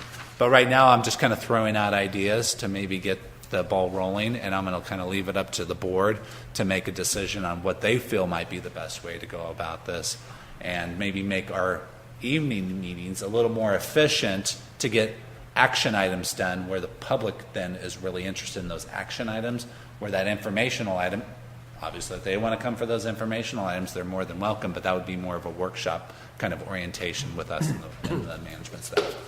I was wondering if, my first thought was maybe on where directors had questions from particular staff reports, that we could have that staff for that one meeting that we have questions. But then I thought a more efficient way to do it might be if we ask the question to them through you, and then if you feel it's warranted, share the answer with all 5 of us. If it's information we all need to know, or if it's just, that was just some small thing, some clarification. Or Correct. Yeah, that might be a way to keep us in the loop, because oftentimes it's just it's a small, if it's easily answered. Absolutely, yeah. But I like your idea of quarterly, almost like we were talking about updating the budget maybe semi-annually or something. We could kind of throw that in there, and that's really where we need their input so badly. Absolutely, yeah. So I think, instead of bringing just one management staff, I like having them all, because there's so much things that are interconnected that one department works with the other department, but they're working hand in hand, but each one has their own specialty in that area. And so I kind of like having that full staff available to you guys to be able to ask ideas for, and having it in an open forum like this. And then maybe you guys don't feel so obligated to maybe having to go up and do your own talking with them, that maybe you can say, I'm going to hold that question until we actually have a full board, and then make that available to you. Yeah. I personally don't think it's broken. I don't think we should try and fix it, because tonight, none of the other staff are here because they probably weren't needed for the agenda that we have. Correct. And if we appropriately get the agenda done and we look at those items, and you, as the manager, determine that you need somebody from staff present, then you'll bring them. And if not, they won't be needlessly here. The alternative, if we're coming in twice on a month, now you're asking me to come in, and my time's worth something too. And I don't see the benefit of that. If that individual comes during the day, the only difference is they're making time and a half. Correct. And if we are judicious about it, we shouldn't be having them here when we don't need them. But I think it's appropriate the way we've been doing it. I think it works fine. I don't see any reason to change it. That's why I'm bringing it forward. When I first got on the board, the staff regularly attended, and then over time, gradually, they went away. The simplest answer to me is right after committee reports or before committee reports on the agenda, we put staff reports as needed. In other words, here nobody from the field staff has talked to the board except in the one open meeting we had on budget about the progress or what they're doing. So if we just put staff reports somewhere in the front so that they can come, make their report, and leave early. They don't have to stay around for the rest of it unless they want to for some reason. or Kevin feels that they should stay around. But by just simply putting, like, between 3 and 4, put staff reports, and then as we make up the agenda for that month, if there's something we think should be reported by field staff or questions of them, they can come, answer the questions, and go home. There's 2 men on the field staff that can answer the questions, and that's Keith and Jim. I'm appreciative of Jim being here almost all the meetings. You attend quite a few committee meetings and like tonight, to go over different things you have on the agenda. But that's the reason I'd like to have it there, because I've got several things highlighted on their staff report where I'd like to have asked questions to them, and I just pass over it because there isn't anybody really to ask. I don't expect Kevin knows exactly what's going on out in the field. So, Worth asking, though. He might Yeah, have the you answer could always for find you. out. Yeah. He is the manager. If Anne, if you would like questions asked, answered, if I can recommend that the questions get to me before 1 o'clock on Monday, then we have a staff meeting at 1:30 every Monday, and those questions will be answered in that staff meeting. So I can explicitly ask, tell me the answer to this, and they'll have the answer, and I can get that back to you by the board meeting. Okay. I like your idea of having them in the front, though, because that way, if we do have to have somebody present, we can get that out of the way. So yeah, I don't expect they'd be here every month, but Maybe we a couple should. of times a month. maybe we should all agree to reorganize it so that these reports are always one of the first things we address. I know. We can do that. We've got an agenda thing on the agenda, Yeah, where we can move something so we in can the beginning. easily do that for each month that comes up. But you're doing that for cost savings of not having him here for the whole meeting Correct. later? Right. But don't they have a call-out minimum anyway, or a, Not management. Management, it would just be Hourly? standard time and a half. okay. But it's portal, isn't it? Like, they leave home and then, Yeah, probably. It would probably be that. You're not going to save a lot of money, but a little. Well, one of the questions I have, then, in the summary, they report, unless there is a leak or emergency situation, all hands will be focused on this project as much as possible. And I'm thinking, well, what's the next project they have? This, to me, is the only major project I'm aware of. On which one? The summary, The next project after they finish up where they are now. They Country Club Pipeline Project. they have another one already in the hopper, which is Crestview. View. Crestview. Yeah. Yeah, it's over off of Oliver over there. Yep. So that one is very similar to this one, where it's I believe it's old 4-inch, and it has major fire flow issues, and it's a PFD combined project. And then the other question is, like, they did an inspection thing on Skyway. It's about this big. But every time I drive over the fast lane and it goes bump, I'm going, it's down about this far right now. It's like a little pothole, only a man-made pothole. And We did it. yes, we did it. We made the hole. I saw the crews out there working, then they covered it up and paved over it. And now it's down an inch or so, and it's right on Skyway, On Skyway. just down from Pearson. Just down from Pearson. Yeah, and then on Pearson itself, I don't know if they're finished or not. There's some bumps there too, right where they were working on pipe. Yeah. That one, I think, aren't they supposed to do the paving? Is the town doing paving on that? Correct. When that's all done, they're going to resurface the Oh, whole they're gonna thing. Yeah. That's one of the Yeah. reasons for all of the work. It's all part of the Sidewalk. HSIP program. We got in there. Otherwise, they're gonna repave it, but that's good. Yeah. But on Skyway, that'd be weird if that was. That's good. I'll have to look at that one. See, the first part of that went to about College Hill, and the second part of the HSIP program went from College Hill to Skyway. So, Yeah, the only comments I have is, Yeah. everybody's complained about how long it's taken to work it. I'm glad to see they're finally getting it done. I'm not complaining to PID about that, somebody else in town, I guess. I got a comment on the pipeline installation history chart. I wonder if we could do a chart that shows the total unreplaced old pipe that we have in comparison to what we've replaced, so we could get a feel for we're approximately where we're at halfway. overall in the process. Keith has that chart too. Yep, he does. It's already done. It's approximately halfway right now. Okay, so you want a pipeline in the ground chart. So he has it broken out by different types. So like AC versus steel versus. I'd just like to get a feel, money-wise, what we got ahead of it versus what we've already accomplished.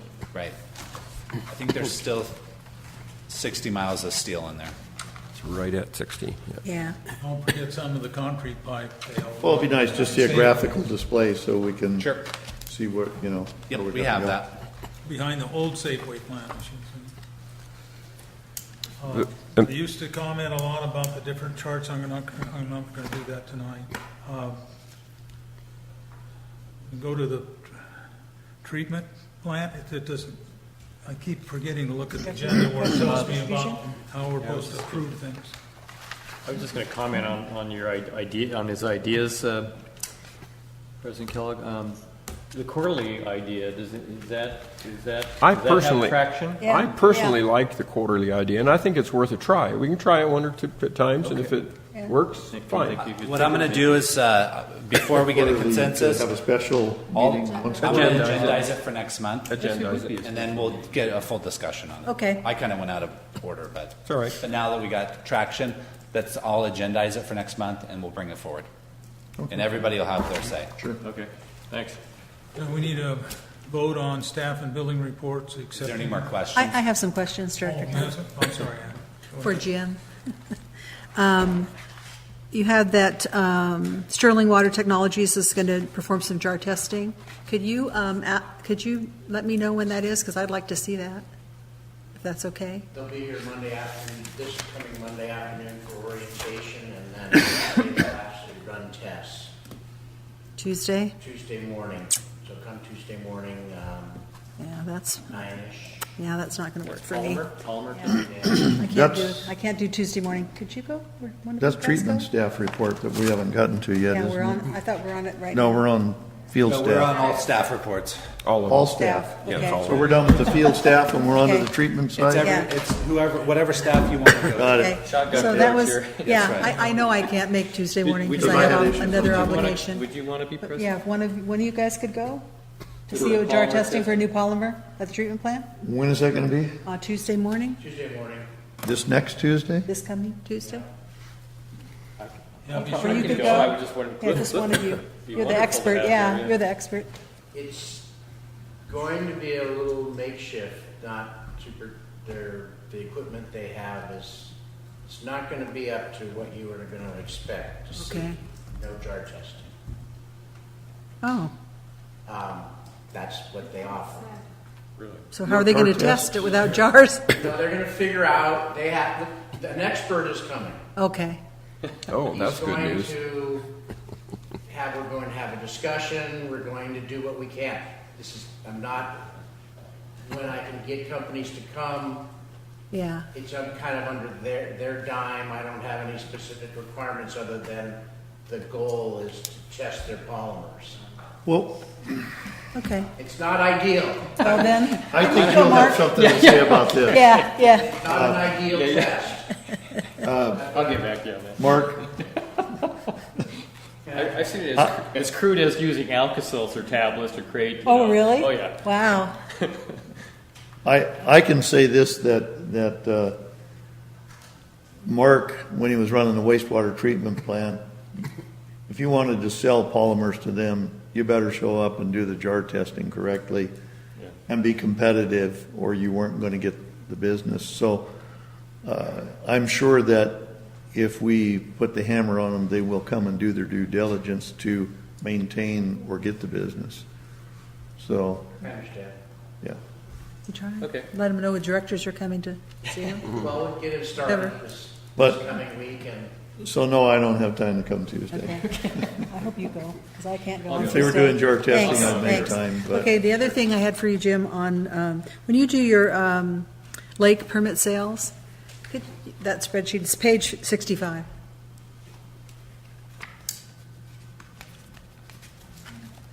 Could you, go ahead. could you do, like, a month, total it across for monthly and like do a year-to-date, so I don't have to get my calculator out every month and see how much money we made? Yep. It would be Not helpful. actually my table, but we will Okay, Do some totals. You're asking thanks. for totals. I appreciate that. Excellent report, by the way.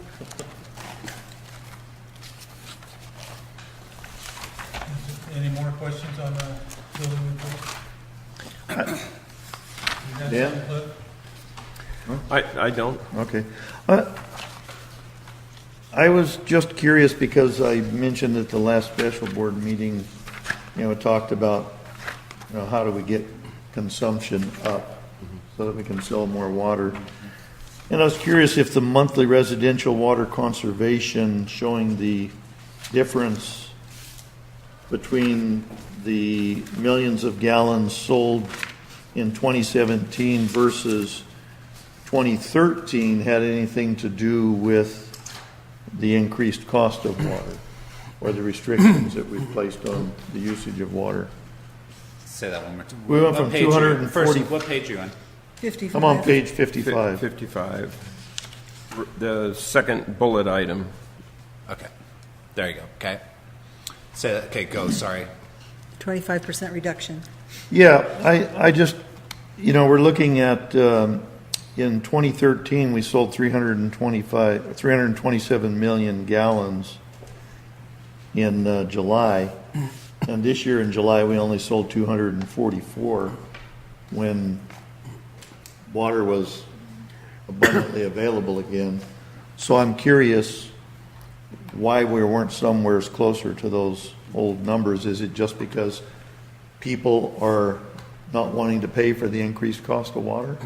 No, it's lifestyle. It's a lifestyle change. And That's a what I lot was of gonna say. people, when this drought was an amazing education to the district. We remember through this whole drought, we didn't change our rates. There was never a penalty that was ever assessed on one customer for using more water than what they were supposed to. All it was this community following the rules. That was it. It didn't affect their pocketbook. There was zero his fault. It was the cost of water at the time was pennies compared to what the service charge was. So them conserving water did not affect their water bill tremendously at all. But we raised their rates before July of 2017. We raised them in April of 2016, but our conservation had already been 40-some% before that date. Mm-hmm. There was already conservation going on. I understand that, but we were short on water then, but then after we had plenty of water, Yep. the consumption was still extremely low compared to It's 2013. Not, I don't think it's a pocketbook thing. It's a lifestyle thing. I couldn't agree more because people you talk to, neighbors that I've got, they tore out their lawns. They used to have gardens twice the size of this room. Now they're little pocket gardens. Everything is just dramatically reduced. Did they tear them out because of mandatory water restrictions, or did they tear them out because we raised rates? Probably I can personally say during the drought. combination would be Yeah. my guess. Yeah, we let both lawns go, front and back. And because it just didn't pay to keep the 36% reduction, trying to do our part. And then when we put them back, we only put the front yard back, 1/4 of the lawn that it used to, and the back were still just let go. So I think a lot of people let their landscaping go.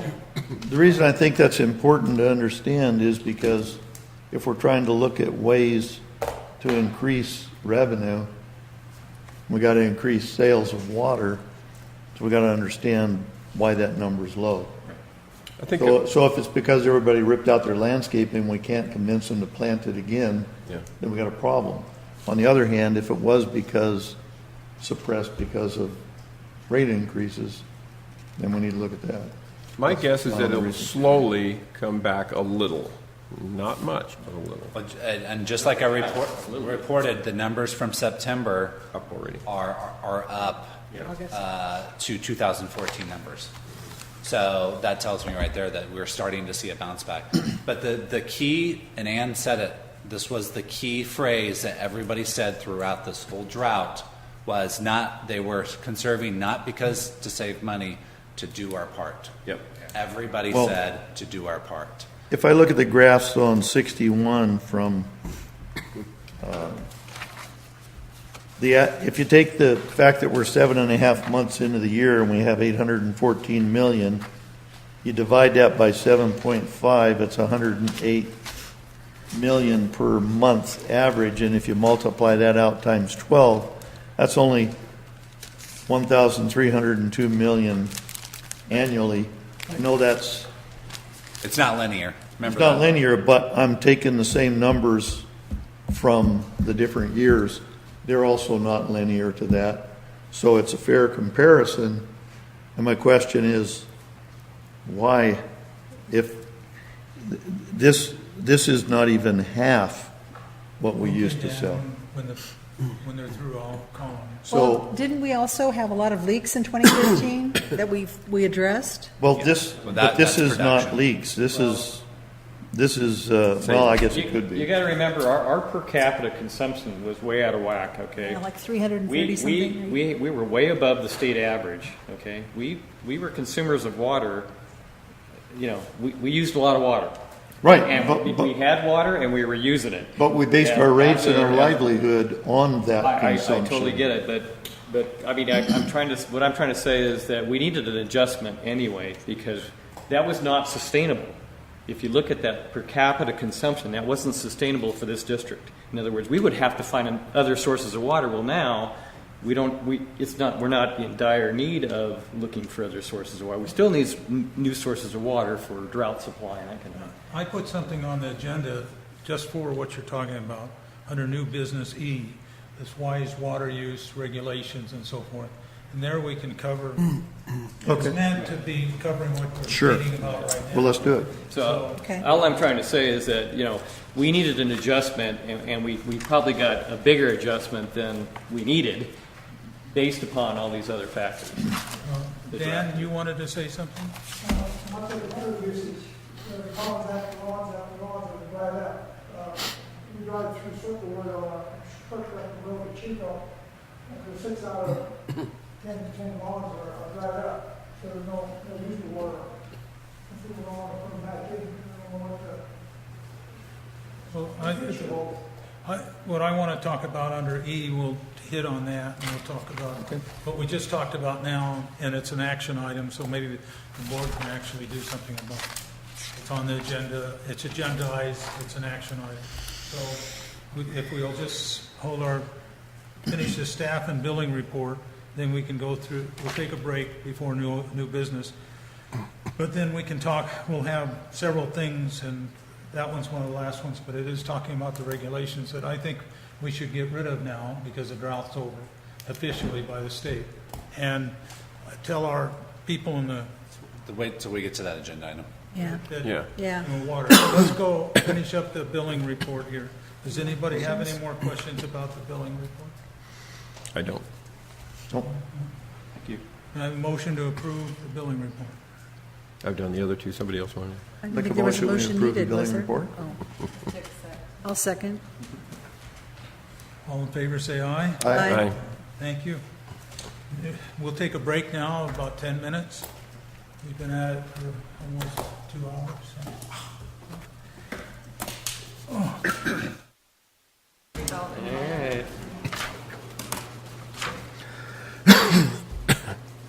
Devin, you're up with the budget. I think it's Yeah, you guys have the budget in front of you. I tried to do the red lines. Some of the red lines got crazy because I have links in there that update, so they redlined stuff that didn't really change. Yep, you're right. The big changes are I took out a lot of the things that we pointed out that were left in there from prior years, and then I added some grant information about current year grants that we're getting, and then prior year grants. I kind of broke it up into the explanations. So current year grants, the OES that we're expecting to get, and then some of the fishing game grants that we received. And then I put in there some IT information in the explanation on the customer service of what we're doing with the IT side, and updated some of the Excel information that was linked in there that had some typos in there. Like I put in, instead of Magalia Dam, I put spillway investigation, and for burdens and whatever the other yeah. one, I put in employee benefits. So nothing of substance really changed. There was just a lot of edits, but I wanted to make sure everybody saw all the edits. And if everybody's happy and joyous, even if you find another one beforehand, just call me. I'll make the change. And but we can approve the budget as presented. I was wondering if we could have a chance to look this over before we approve it, Sure. Do you want? maybe at the next meeting? What, 10 minutes? You don't. You don't need to. You don't need to approve it tonight. You just need to approve it next month. Okay, okay. I agree with Ann, You wanna yeah. table We it just got it next month? tonight. Yeah. Sorry, I'd like to look it it took a over while too. for me to get through those edits with all that was going on this Can week. I have a motion to table? Yeah, I make a motion that we postpone approving the budget until the next regular board meeting. I'll second that. If you guys have comments and edits, call I'll send me, you. and then I'll make them so that they're available for that, so they're all in there. So Okay. hopefully I got them all. Okay. Good. Thank you. Okay, so let's go to item B. Someone All in favor, second it? say aye. Aye. Thank you. We're going to Paradise Lake Boat Launch Facility Project. Manager Phillips. And I'm going to let Jim actually take this one from the onset.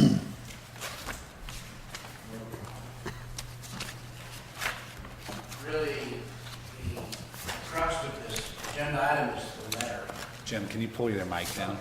Thanks. So the importance of this line item is real, of this budget item is really the letter that's attached. Of course, yes. This letter was requested specifically by Boating and Waterways with the content to the buzzwords of relocate and move forward. This letter will be used by their Boating and Waterways management or administrators or possibly the commission to consider.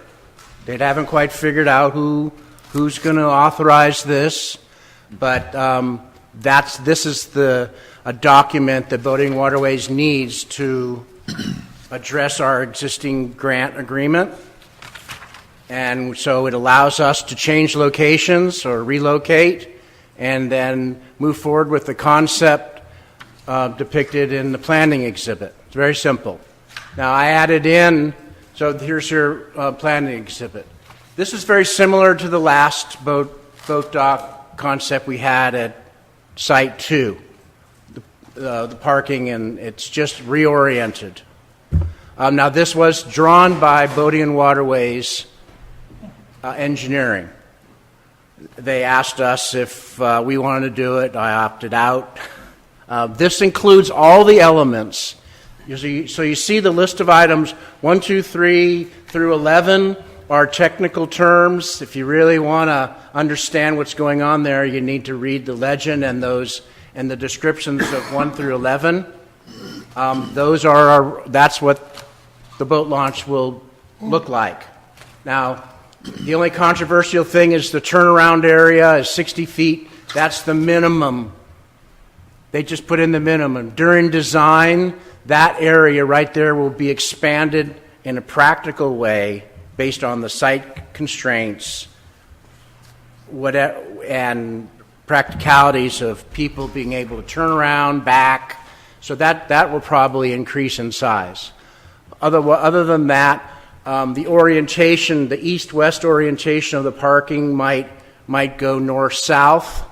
That could save on the construction cost of our portion of the road that we have to pay for. We will have professional design consultants who specialize in boat dock design that Boating and Waterways, they don't actually suggest. I find them, I ask them, what do you think? They go, yeah. But they don't give us a list. But I found very qualified design consultants to take this and turn it into plans and specs that we will bid out. So there's a whole lot, at one of the most important paragraph, and really is the last paragraph in my board memo, is there's milestones. Before this project will be built, you have to prove the CEQA document, and you have to award a construction contract. We have a long way to go. So you still are in control. Regardless of what you do tonight and how you scrutinize, I mean, I'd like to hear, I think some of you are looking at the grant agreement and trying to see, are there any fatal flaws or conditions in the agreement that we can't abide by? Let me know. I did research one of them today about the gasoline motors. Yeah. And I have my first response. I wasn't able to reach them specifically today, but they are aware in the original grant application that we are electric only. Yeah, I saw that. It's not Deal it's killer. probably not a deal breaker, but but I would want to see it in writing. Me too. Because they say, there's a whole lot of department approvals. I read the grant application today because I want to hopefully I'll be somewhat prepared to answer some hard questions. But there's a whole lot of conditions that are really about design and construction that remain to be determined later. And then there's maintenance requirements that I already prepared a maintenance. You might have saw that, a maintenance plan. They approved that maintenance plan already. It's not that onerous for us. It's just normal maintenance. I guess with that being said, the letter was important. If you have any questions now that you'd like me to. These are just boilerplate changes. There's no reason why they would look at this and say, no, we're not going to approve it, is there? I'm sorry, Cliff. For the gas motor thing? The changes to Of the move the letter. location, everything, this is all, the funding is all contingent upon that. Right. There's no reason that they would look unfavorably at this change of location other than we just No. need to give them all the documents they were asking for? Correct. And if Boating and Waterways staff, the project manager of Boating and Waterways that I interface with, collaborate with, if they were against it, we wouldn't be here talking today. Yeah. Okay. So staff and the project manager's boss, they want to fund, they want this lake to have a state-of-the-art launch ramp. They're still, like I mentioned, the commissioners may have some issue, but it's probably just as a formal step because they still may have to, part of their approval process is making sure the public is well aware of the project. And you can see some of the things before that were in the front end of the grant agreement about the lake owners and the impacts on the lake owners. This project will have very, very little impact on the lake owners like the other one did. The other one had some impacts. This will have way less. Because I want to make sure that we're not committing to things that we can't follow through on, and I know that we extended the date on that, I think, twice. And so Yeah. I just want to make sure we have that all figured out and we can accomplish that before the... Did I really answer your question, though? Yeah. Just sort of? I have some questions. I did see where there was there was some correspondence after the initial agreement, and it did show that is her name Nydia Watkins? She did ask, is the district changing any of its current boating usage, specifically allowing petroleum engines or swimming, or is it still just electric trolling motors and non-motorized watercraft? And Georgiana answered, no change, still electric trolling motors only, non-motorized watercraft, kayaks, no swimming. So this is my dilemma here. But on page 10 of this agreement, it says you will allow... Correct. Open up your waterway to two-stroke and four-stroke gasoline engines. So how do we... Those are the discrepancies. You're telling me on one hand we can iron out all these differences? Yes, I sent an email to the project manager and his boss today. She was gone. Leo was not available to give me... He's usually always to give me a quick response, so I'd be prepared with that. Of the agreement. Like I mentioned, though, in our grant application, it specifically says we are electric only. Okay. So they are well aware. It's boilerplate grant stuff. Which? They want to make boating available to as many people as possible. When we executed this agreement in 2015, did legal have any input? I can't. I'm sure they I don't, I don't know. Because this, if you read this agreement, I mean, these are how many stickies I have, questions. And this is the second time I've read this agreement. Just page after page, we're giving up our sovereignty. We're giving up how we run it. We're giving up how we staff it, what we charge, what the money will be used that we collect to do. And they have estimates in here of 700% growth in usage just for this. I don't even know where they came from. They were going to make $4 million on this, and I just find it hard to believe. They have stipulations down to the type of toners the contractors will use in their printers. Now, If you run out of toilet paper, they fine you $185,000 So- a day. I mean, it's crazy.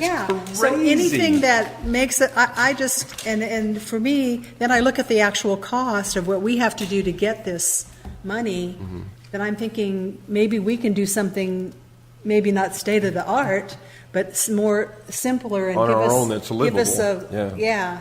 And then it says that we applied for this along with Paradise Recreation. So are they going to staff this, or we're going to staff It's it? not a joint effort, I don't think. No, it's not a joint Somewhere in the language effort. of this says it's that we were Also says we got to get written permission before we can do any kinds of special events do anything. It's or just, anything. Yeah. I didn't It's so read this one, but the prohibitive. first one I went through, Same and one. I've got 35. We Yeah, can't there you live are. with this, can't live with that, can't live with So that. those are my concerns. I don't mind approving and moving forward tonight because, I don't as you either. say, we don't have to. But to actually execute this agreement as written, I have a lot of reservations. The Lake Committee talked about this at I think length. I do We too. didn't- We hadn't Yeah, caught huge. what you're talking about. We didn't catch the gasoline engines, and it took a long time to get this thing together. I'm sure the attorneys looked at it at least once, but we didn't catch all that, and most of it was in closed session, not open, because it was property thing. So when Ann told me about this yesterday, I was like, wow, I didn't know that was there. I don't, we shouldn't have been so signed up for it. But this has voided that contract, right, Jim? It never went through. Not yet. No, it's No, it's still Proceeding, there? but Still- it's Proceeding. it's not still valid. finally ratified, that's They're all. changing dates, and they're still willing to move forward with our project. I mean, I like what I'm hearing is the particular agreement isn't specific to the district. It's boilerplate. I think that's what Cliff's question was. Yeah, but my they can take it- experience, And it applies to many, many It grants. can bite you very hard. Yeah, they can hit you nasty. After seeing this, I kind of agree with Ann. I didn't even look at this part. Well, remember, I guys, think- a couple of months ago when this came up, and I'm going, no, you Yeah, can't. I think we need to, Or certainly advice of legal counsel or something to say, can we modify this to suit our? Right. has legal counsel looked this over? I don't know, I'll have to check with Dustin and see if it is looks from like it was 2015. executed in 2015. So I been will, around for a while. what? Said it's been around for a while. I'm sure you looked at it at one time. So. Kim, have you talked to any other districts or, agencies that have gone through this grant process and how it's worked out for them? No. That might be, maybe make a couple phone calls and see what other districts, how it worked out for them, and maybe they've got it in place and they're operating it. I mean, the money is nice, but I don't want to lose our control, Yeah. our Autonomy, over the lake. Yeah. I'm sure that most of it is just, like you say, verbiage that's put into a standard contract, but nonetheless, Doesn't it make it is a any less binding. contract. It is a contract, and when push comes to shove, Yeah. They beat. They've got the big stick, we got they nothing. do. And so I think we need to start by maybe having legal counsel review this contract again, knowing what you know about our operation and give us an opinion. Yeah, we'll do that. I'll check with Dustin, see what the history is, and then we'll take a look Thank you. at You want- what you Go want. ahead, Dan.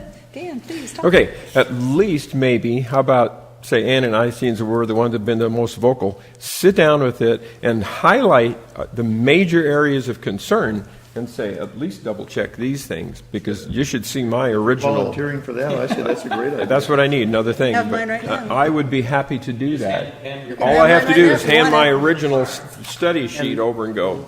And let me take it, And what I you can, just hand it, what I can Emily do, right now. what I can do as staff is take your circles, summarize in a document, a cohesive document. Yeah. Talk to Boating and Waterways, that'll be a Yeah. document shared with legal, so we can have an organized That's our review. limit. why don't we have Emily review it first according to that'd be Andy's fine. notes, and then when she comes back with her response, then we'll get together with you and review it. Emily has to run it by Dustin. Dustin Yep. has You have the to see what he did originally. Well, whoever, yeah. responsibility to the board. So, and she's already cautioned us there, and she's a very good attorney, so I'm sure they'll do a good job with it. I think for now, we should just table this thing until we get through this paperwork and see what we have, and come back to the board at the next board meeting. I don't think Dustin is our legal attorney anymore. I think Emily is. Manassian's our legal. Yeah, and I'll just make sure, I'll find Dustin's notes, see if he reviewed it, so that we're not doing any duplicative work. Well, are you the attorney with us, or is it Dustin? It's It's Manassian. Manassian Law Firm. They and- both work for the same firm, so it Yeah, doesn't and matter. we are both partners in the same firm, and we're just working together. I just don't want to duplicate the work. I think you understand what we're looking for, because that was Absolutely. exactly my concern, is Yeah. loss of sovereignty. I mean, they just had these heavily onerous things, like if you don't do this, you're fined $185,000 a year, and, I mean, it's just huge. Let me add something that the committee talked about. Shoot. And that was, if we didn't get this contract or the money there, if we didn't have the funds to match with this thing, didn't realize what was in the other contract. But we, as a district, can go in and clear it. Most of the trees, it's a very unfertile soil because they tore the top off of it to raise the dam. And most of the biggest trees have trunks about this diameter. So we could go in and chainsaw it down, make debris piles and burn it, and then go back with a backhoe and pull out the stumps, because they're not going to be huge trees. They're just going to be little trees and brush. And we could clear it, level it out. This would take a lot of time to do this, and then gravel it, and then we'd have the parking lot of sorts. And that would all be out of our operating costs, hopefully with the field staff, as Yeah. if working crews could work. So that was the alternative we talked about. In other words, if we, for any reason, decide not to go ahead with this, then we can do it that way, and then as we get more money in the bank and so forth, we can come back and pave it and do, Yep. it might be cheaper for us actually to do it out of our own pocket. Unless are you trying to get money for the last design from them, or any kind of money on this? Yeah, Kevin? and I just want to No, remind we're the board, not. remind the board too that there is some cost to the district to even do this Right, grant, which right. means you have to pave about 300 foot of the road, and you have to do rough grading of the parking lot. So rough grading is going to be an issue if you get the grant or if you go with Director Callig's thing anyway. So going in there and clearing that is on us anyway. And the CEQA also is on us. Sequence. Yeah. So, yeah, we might be better off, like I you don't know, said. something maybe simpler, not Not as having somebody tell us high-tech, what to do with it. state-of-the-art. You're going to lose the boat dock. Okay. Well, we moved to this location really because it's way simpler. Yeah. And the other location was a blank slate. This is not. This is better. I don't think at this point it's so much about the location as it is about what Ann was saying, giving up our rights to what we can do Everything. with it. But I honestly feel if you were to do it the right time of year and plan it well, and with my contacts and all the people that have equipment that I know and so on, you could get a whole bunch of that done free, if not all of it. The Yep. community would help out. The But community just, would help out. but- It'd have to be at the right time of the year, when their equipment work is down and they're available, and we schedule it for a November afternoon on a weekend, Saturday or something, and go in and pull all the stumps, pull everything out, bring in 6 truck and trailers of gravel and get it down, and then continue to improve it constantly. Just want to reiterate what Ann was saying. We have to get a CEQA document. Correct. And, Yeah. So don't touch. We really don't Oh, want to no, turn yeah, no, soil. I and Well, either way, we gotta wasn't do planning on that. starting next week, no. just to, yeah. So we Okay. still need a concept. We have a good concept plan. Yep. It is a good Yeah, yeah, it is. Can we table this until next month? Absolutely. I guess so. Time for the So are you going to be okay without a letter, Are Jim? they waiting on? Well, I'll talk to them. Well, I have no. this is. They have to accept this. If you're not comfortable, then you ask. I will find out what they say about renegotiating all this, and I don't have a problem continuing, No. but just no signing on that dotted line yet. Yeah, until Don't send a this letter. can be worked out. no, And could we reach out to someone else that went through this process? if I can there's- try. Yeah, just, I'd be curious to hear. They've got to know other. Yeah. Yes, references. Yeah, references. We want references. Okay, thank you, Jim. So are you approving are you good with the letter? I don't mind actually sending it, but. I don't have a They problem with the don't. letter. They want to defer the letter, I like that. For the letter? A lot better than buyer's remorse. at least to one board meeting. Okay. Sounds reasonable to So me. we're tabling the letter. You're going to table it? I'm It's up okay to with you. doing the letter. It's not. Oh, Well, but isn't the letter conveying to them that we're okay with the contract terms? We're saying, But you already No. signed the contract, right? Wait a minute. Not this board, though. So let Everybody's talking at one We're time committed. now. Let's get Okay. back to one person at a time. Okay, Kevin. the only time that we're obligated to the contract itself is when we actually take monies. We can let this defer and never take the monies and let the contract go away. It'll I mean, die. they can't tell us you must do the grant. So we can just say no, we're not going to do the grant and walk away from the grant. The terms But- go away and all that. I understand that, but we shouldn't spend any more time figuring out how to get the grant until we decide whether or not we want it, because Okay. it's going to be time wasted. Okay, So let's then- table it. Then table the letter then. Okay, we'll table it to next month. Is that what you want to do? Sure. Emily can do her research. We can counter contract. So, Try it. so I move to Unfinished to business. postpone, postpone this item until next month's meeting. Yeah, did you make a motion? I just did. Second. Second it? I got it first. Dan got the second. All in favor, say aye. Aye. Thank you. Next thing is Magalia Forest Health Project, corresponding CEQA. This is part of the project. If you run through the health, I didn't go all the way through it. I just highlighted some things I was curious about. But it's probably the best report I've seen. Yeah, it's really on good. it. We have a U.S. good. Forest Service report. It was done several years ago. This looks at it a different way than the Forest Service report looked at it. So this was done by a grant that was secured by the Fire Safe Council. We were a big proponent of it, and we are a partner in it. We actually had a MOU with them and RCD to do some of the work there. We obligated $7,000 of our funds to help with this.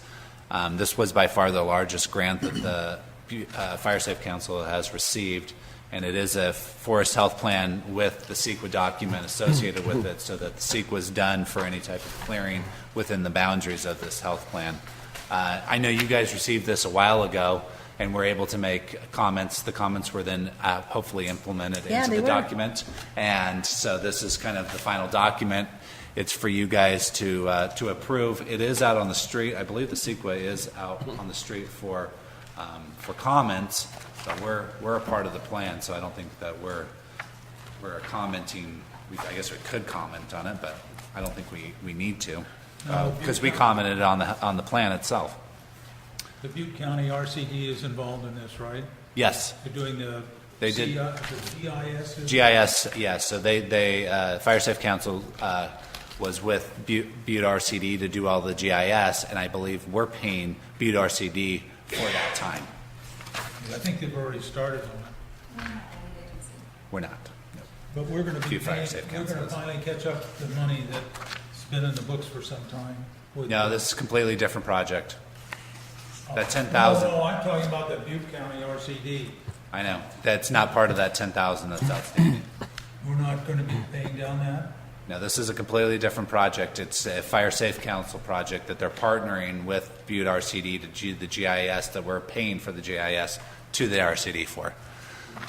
But we're not paying directly to the Butte County RCD then? I think we're probably paying to the Fire Safe Council, and then they're paying Butte RCD, but I don't know how the semantics are going to work, but it's through that memorandum of understanding that we had that came to you guys a couple months ago that we obligated $7,000 to. Yeah, But the grant was close to we will get $100,000. money. We're going to pay some money maybe to the Fire Safe Council, but in the Butte County RCD. Okay. For this project. Yeah, I know it's a different project, but I'm more curious about getting the money off the books and getting it. That money's not coming off the books. Okay. We'll have to figure out something else to hire them for. I think this they were going to do weren't they going to do a forest assessment plan for us with that money?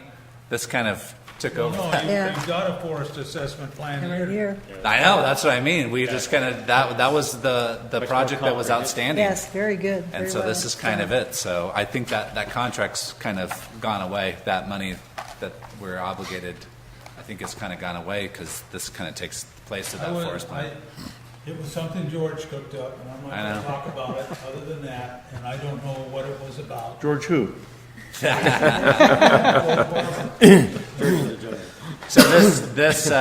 I can take any questions. I don't know if I'll be able to answer them, but I can take questions and go forward from there.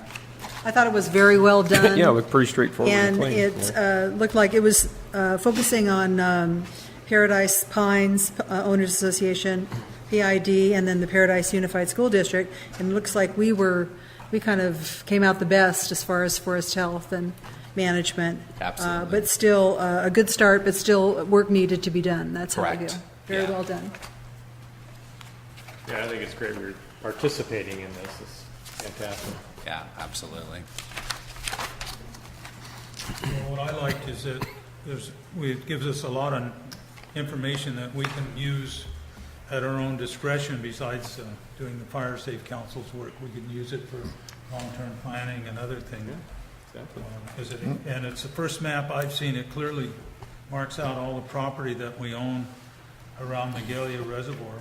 When we first started talking about the botanical gardens, we didn't even know what our boundaries were. So, at any rate, so this is a really nice map he's got. They also identified some endangered species plants and areas in this too, so that we can use it if there's ever a CEQA needed for those areas. Yeah, well, it is a CEQA. But for that specific thing. Yeah. So like if we needed to mitigate the cypress, we know where another group is that we own property that has that cypress on it, that we can kind of mitigate Mitigation. that area and say that we'll never touch that area. So there's some good information that was discovered through this process. And I believe that they documented that on whatever the database is that all environmental engineers use to find those protected plants. Go ahead.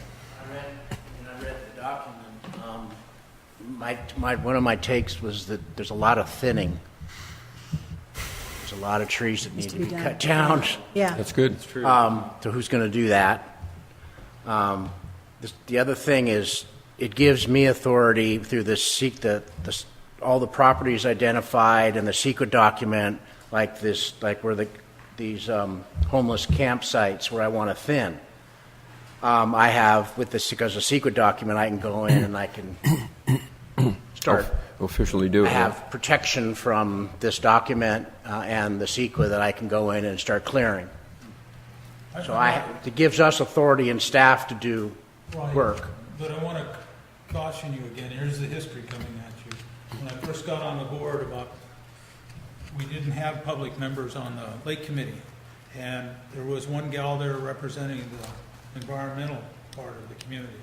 And that was created because the district, without informing the public, wanted to have a logging thing in there and log both sides of Magalia Reservoir. And when it came out to the public, it just went bananas and nothing happened for 10 years after that. So if we talk about it, I think we should do it. We need to do it as part of forest management of our forests. But we're going to have to make sure that everybody understands that we're going to thin, we're not going to cut everything down, and we're going to leave behind like it talks in this report about wildlife trees, you know, the old oaks that have holes in them for nesting and so forth. And of course, we got our nest for the, what is it? Eagle. Yeah, the eagle nest that's out there, and it's located on one other document. So just that's my caution. If we do it right, we should have the full support of the community, but we have to tell everybody in advance what we'd like to do. The document, I hope, doesn't just hit the shelf. I hope it stays really active and gets a lot of use. Did you get We the keep forest- talking about it. Did you get the Forest Service one? Thing of the It county. was made about five years ago? No. Okay, I'll ask Butte County RCD to get you a copy. It's on a CD. Any more comments about Magalia Forest? And it says action may be taken, so what kind of action do you want to do? Just accept the document. Accept it, yeah. as I move we accept the documents as presented. I'll second that. Any more further discussion? Any comments from anyone else? Everybody say aye. Aye. Aye. It's unanimous. Are you telling us that we need? Very good. Okay, we've already talked about this, but we can talk some more. Paradise Lake Recreation Committee proposal to expand Kids Fishing Day program. Jim passed an EC, authorize intern district manager to expand the existing annual raffle fundraising program for kids. Action may be taken. So at the previous time when we talked about the Lake Committee report, there wasn't any action. Now we can take action if you'd like to. And I'm correct in interpreting this. This is expand fundraising, not add a second kids fishing day. That's right. All it is a fundraising project. Just a raffle. Okay, get it going, Jim.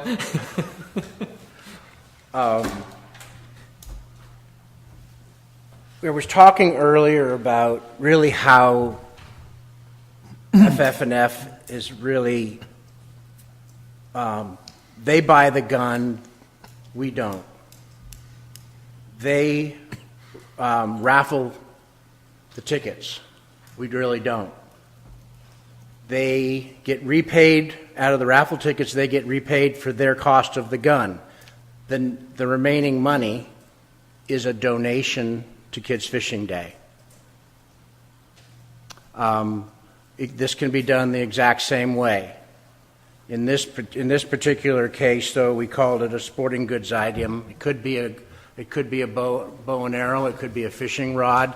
Doesn't necessarily have to be a shotgun. I think we might prefer a shotgun. In this community, can handle a shotgun. But it kind of remains to be seen. It can. Go ahead. No, I know nothing about fishing. What does a really top-of-the-line pole cost? Because I know that at other functions like this, what they will do is they will say, here's a gun, here's a rod, You could buy a spend ticket, $300 and then on whichever... a reel pretty easily, and a rod, $300 on a rod if you wanted so to. then they're almost comparable. Yes, it could be, and a Because bow. that would work, because... But a shotgun, the idea is to sell the tickets. A shotgun is Right. way more attractive. But attractive you see, but to if a sell person the had the tickets. if a person had the option of Really? Personal taste. if a person had the option when they Yeah. win Yeah. of saying, I don't hunt, but I fish, I then can they get the rod. guarantee you that my wife would not allow me to buy a ticket for a raffle for a gun. She wouldn't have a problem with a fishing pole or a rubber ducky, but a gun is out. And there are a lot of people that don't like guns. Well, I don't have a problem with them personally, Right. but if you're trying to Attract entertain everybody. Yeah. you know, Well, I getting wrote it money- this. I added sporting goods Okay. because of what you're saying. Thank you. Yeah. I like that. Sporting goods is Used great. to say shotgun You know, draft, in the draft board memo. it could be track shoes, a bicycle, a fishing Yeah, pole. maybe it could be either or, like a nice fishing package, rod, reel. How about a Could gift? be all kinds of How about a things. gift certificate for X dollars to the sporting Yeah, that goods might be store of your even choice better. or whatever? Well, remember, we're trying to avoid having the district have, well, not necessarily. We're going to get reimbursed we're going to accumulate $1,500. Okay. So whatever we buy, we want to repay that cost, and then the remaining is a donation Sure. for Kids Fishing Day. what if and it we- was $1,000 last year. But what if we did say that you're buying a raffle ticket for a gift certificate? You can buy a And fur and shotgun or a feathers. fishing pole or whatever. Oh, okay, I'm sorry. Yeah. Yeah, that's kind of what I'm suggesting too. Because $500 many of the gun Yeah. shows that I've gone to, they will Right. say, when you buy these, you either get the shotgun or a rifle or a hunting trip to Alaska, and then when you win, you say, Right. I want that one. And they all need to be comparable. Yeah. But then it doesn't cost anybody. You just open it up to more people because then Right. somebody who already has a shotgun might want a fishing pole. If you There got was- one shotgun, that's not nearly enough. You want 20. There's Maybe a rifle. another concept that by limiting the tickets to 150, it makes it people More will attractive. buy a $10 ticket because there's fewer people participating. Agreed. My Greater first chance thought of- is we go to 250 tickets and we make another more money. If you think that we could, if your idea, which is a great flexible idea, and if we could handle 250, because we're going to Johnny Appleseed party in the park in the future, and then maybe it can sustain 250. Would Yeah. be my hope with this type of idea. And does your net proceeds here include the cost of advertising? Do you have any, do we just do everything We- in-house, or do we contract it out? There's with this approach, there'll be a flyer, a poster, a press release. There's very little done in the current raffle for advertising. Okay. There's just some normal flyers that we put out, but there's it's really those- happening at FF&F because Do they're those so in-house then? popular. One thing that was pointed out at the committee meeting was that they sell out. 150 at $10, they've sold every, in fact, weeks before the kids fishing meeting. So it is very popular. Over the years, we used to have one gal on the committee that would raise fears about the shotgun, and she'd get teased rather vigorously about that. And so the shotgun remained. They've tried other things. There was a bicycle last year and the year before that somebody, We've always had a bike, yeah, and more recently a kayak and a shotgun. yeah, the kayak was donated by our publicity people. Mercantile. Yeah. Cedar So Creek. you could, what you're talking about is not out of the realm of possibilities, but the kayak has to be purchased separately. It wouldn't come, I don't think they have kayaks at this sporting goods store. I think we're getting hung up here because Yeah. we're not married to FF&F for the raffle, first of all. Correct. I don't think that the shotgun is a necessity. It's always been what it has been. Doesn't mean it has to be. The one thing with the shotgun is that they do give it to us at cost. So if someone was to go in and trade in the value, it would be at cost. So, but I don't think. I think you come up with whatever prize you want. You're going to sell raffle tickets, enough raffle tickets to pay for it and to make money. Maybe we could raise the price of the raffle ticket and offer two drawings. One would be a fishing day on the lake like we had before. That doesn't cost us anything. Absolutely. You could offer a fishing day on the lake and a kayak at the same time. You know, you could do whatever, and fishing pole. I don't know. I was thinking a gift certificate to Big Five. You could do it to Big Five. So we're not married to FF&F. They just give us the shotgun at cost. And I think for what it's Yeah, for, they do all that garbage. we're selling the tickets at $10 each. Right. My guess is you could double that and you still sell them all. And if it's all for that good cause, people don't, $10, $20. One thing more should be pointed out. We've always gone through a sporting goods store. One that we used to go through is out of business and gone. Is that one of the reasons I was told is that the district did not want to own the shotgun. True. They wanted somebody else We to don't. handle the raffle. But you don't have to. Half of the ones that I've gone to and gotten one guns from is they put it out. Nobody buys it. You choose. and then the transaction takes place. And so if you were to decide, okay, we want approximately a $400 value, then you get a fishing rod plus tickets for 2 years to shop at fish at the lake. That'd be a $400 value, or a $400 shotgun, or a $400 rifle, or a $400 mountain bike. Then you take pictures of those, or if you want to, you can arrange to have them sitting there. Then people buy the tickets, but generally pictures even of them. Yeah. Here's this, here's this, here's this, here's this, choose. and then you choose. And then when the transaction happens, you say, yay, you won the shotgun. Here it's worth so much, you go down to wherever. And that's the easy way to do it. You don't ever have to own anything. Yeah. And that's very acceptable to The do winning that. ticket. So just to let you know how the shotgun transaction goes, we never purchase the shotgun. Correct. It's almost like we give the person who wins the value of That's the it. shotgun, and they go into F&F with the value of that Voucher. shotgun. And Didn't the, I just the say something like FF&F that? goes, You did. you have the value of that shotgun that you've won, and here you go. Okay. That's it. This We is got what it. you are purchasing today with that value. Let's do the background check. So we don't ever purchase that. That's it. There. So are you just looking for them to authorize doing this twice a year instead of once? Yeah, and I think that we need, the semantics, I think, are we can hammer out at a board level, or we can hammer out at a water Committee level, let them do it. Yeah. But I don't think that a shot, if the sentiment of the board is saying, I don't want to do a shotgun, then I think that's appropriate to be set here so that you do give committee direction to say, don't do the shotgun, do something other. Or offer an alternative. Offer an alternative. Sure. Exactly. There you Yeah, go. that's all. Well, we don't have this written in stone, so we approve this twice a year. The details you work out when we And do then it. just push it back to the committee. See, Yeah. it says Okay. in here, expand the existing annual sporting goods raffle fundraising program for Kids Fishing Day twice a year. That's all it says. It doesn't say shotgun, it doesn't say Yeah, anything. nothing. I make a motion. We have staff that will take care of this Right. for us. We don't have to worry about Yep. being specific as a board. Okay. I make a motion, we authorize the interim district manager to expand the existing annual sporting goods raffle fundraising program for Kids Fishing Day to twice a year. I'll second that. Okay, and then We have public Lauren wants who to speak. wants to Yes. talk about this. Lauren? Go ahead, Lauren. Thank you, Board. I'm really for the next item. I was sitting home watching this and it was upsetting me. But I don't see why you just don't take and have multiple raffles. One per fishing gear, one per kayak, one per a gun. You sell the tickets at $10 a piece. You publish that when the 150 tickets is sold, you'll draw that one out at that time.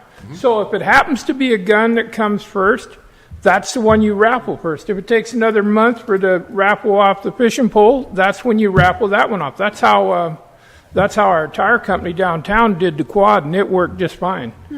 And you can have that way. You could have multiple ones. And I'm not with Cliff that you raise the price. I think we'll cut some people out. I'd rather have multiple raffles. He can spend his money on the fishing pole. I'll spend my money on the shotgun, and we'll go on with our life. And that way you'll make more money in the end because you'll have multiple raffles going. Because there's going to be people that are going to just want to take a kayak. They're just going to want to live with a kayak, and they're going to buy all the tickets anyway. Thank you. Okay, thank you very much. Thank you, Lauren. I finally spent some money on the raffle this year for the kayak. Of course, I didn't win, but at any rate, We have a motion? call for the question. All in favor? Aye. Thank you.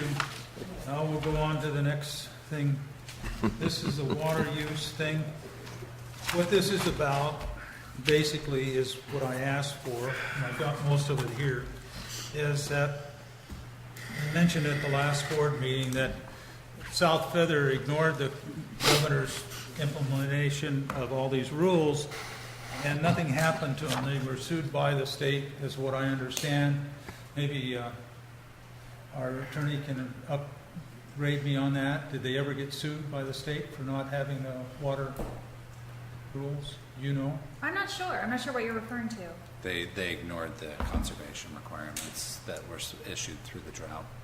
I don't know if that's resolved itself yet. Okay. Any rate, what I'm after is we want to increase water use in the district. We have 2 years' supply in our reservoir, whatever way you want to calculate how much water is there. And we're not selling much water, compared to the years before the drop. I'm not talking about, and you can see it on the charts that are in the other part of the report, that we could increase our sales considerably. And my wife was telling me the other day, she's a receptionist in town for an eye company. And she said people have come in just recently telling her that they're still using a tub in their sink to wash dishes to conserve their consumption of water. And I think there's people out there still are not letting them flush the toilet till everybody's gone to it 5 times. And all I'm saying is we need to let the general public know there's no shortage of water.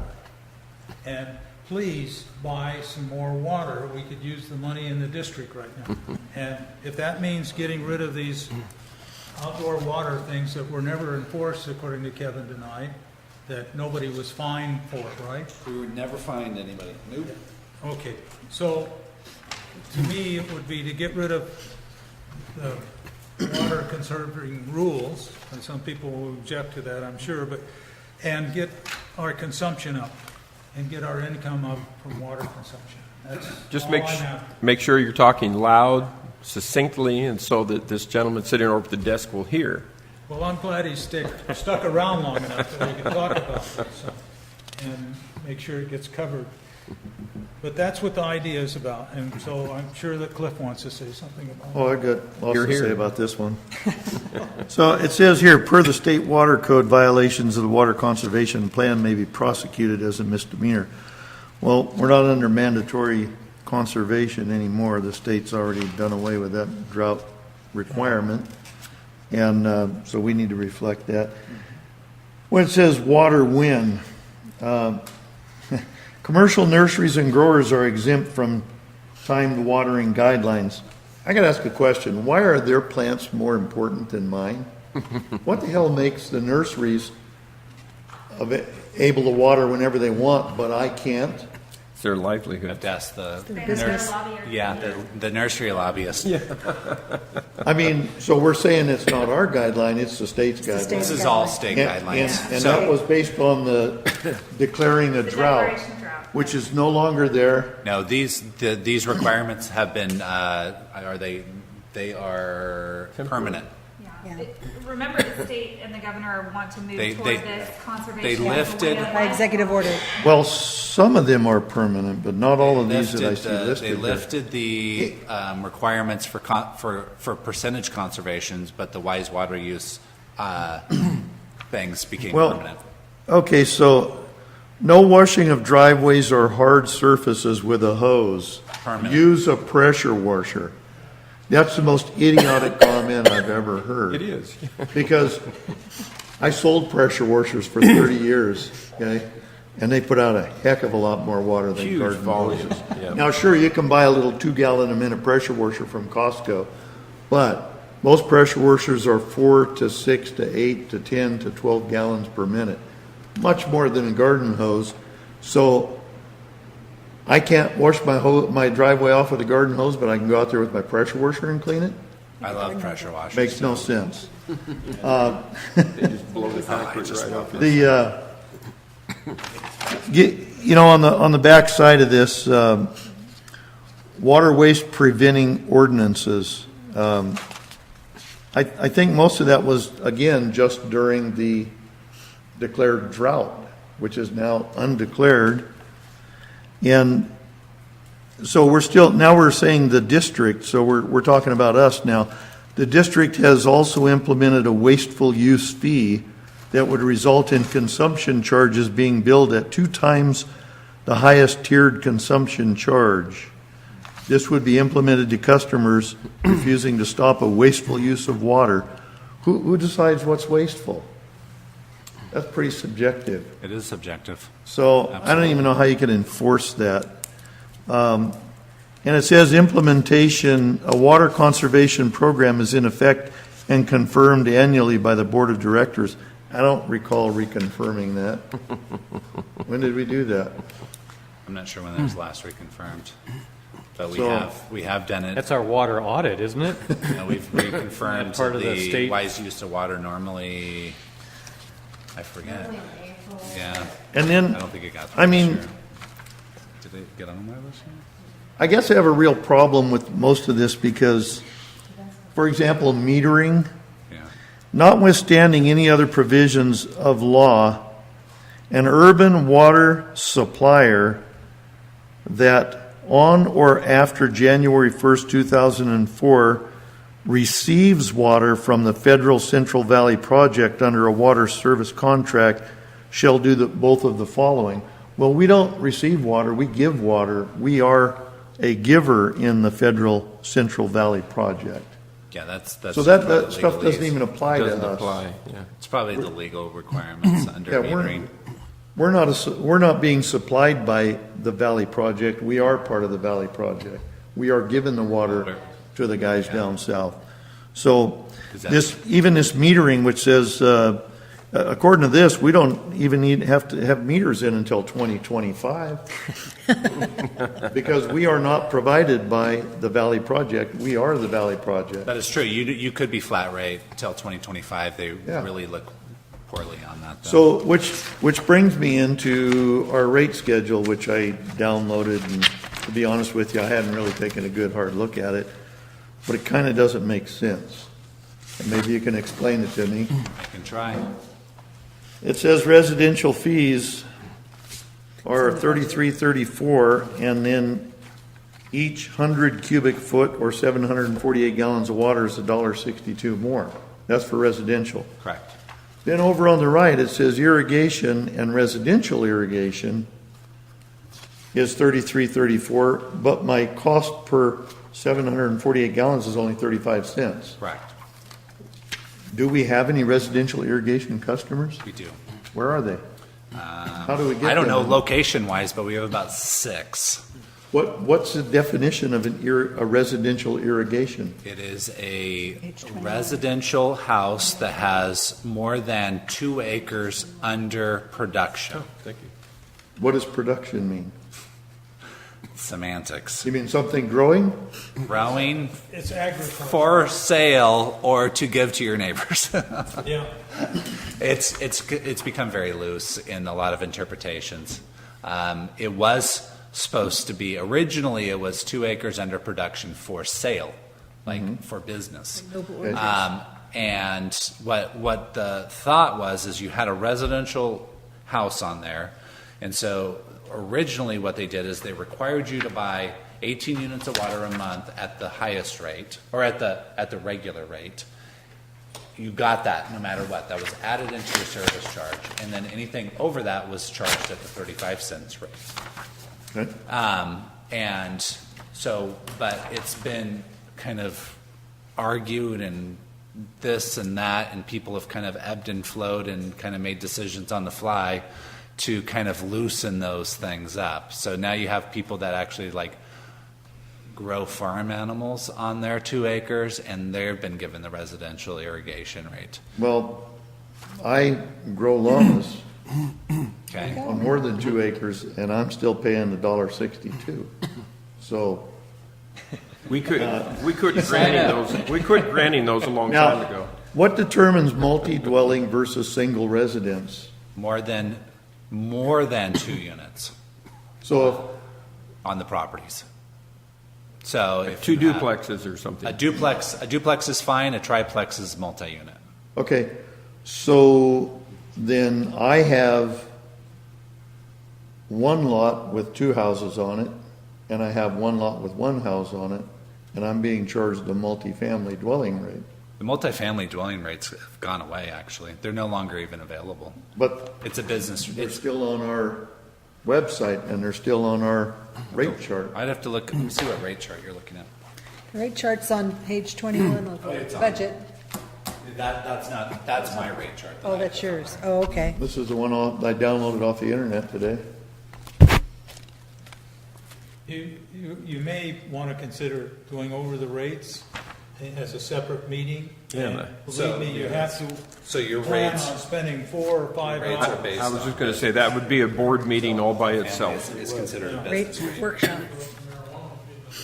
Marijuana So- grows, that's good, yeah. Then I see residential all meter sizes are $33.34 per month, Correct. and it has a 748 gallon charge for volume, for usage. Yep. But then when I look at the business rates and the irrigation recreational school district rates, I don't see any usage charges except at the very bottom. So under the 4-inch meters, there's a usage charge, but I guess all the rest of them are just a flat rate? No, all of them have usage charges.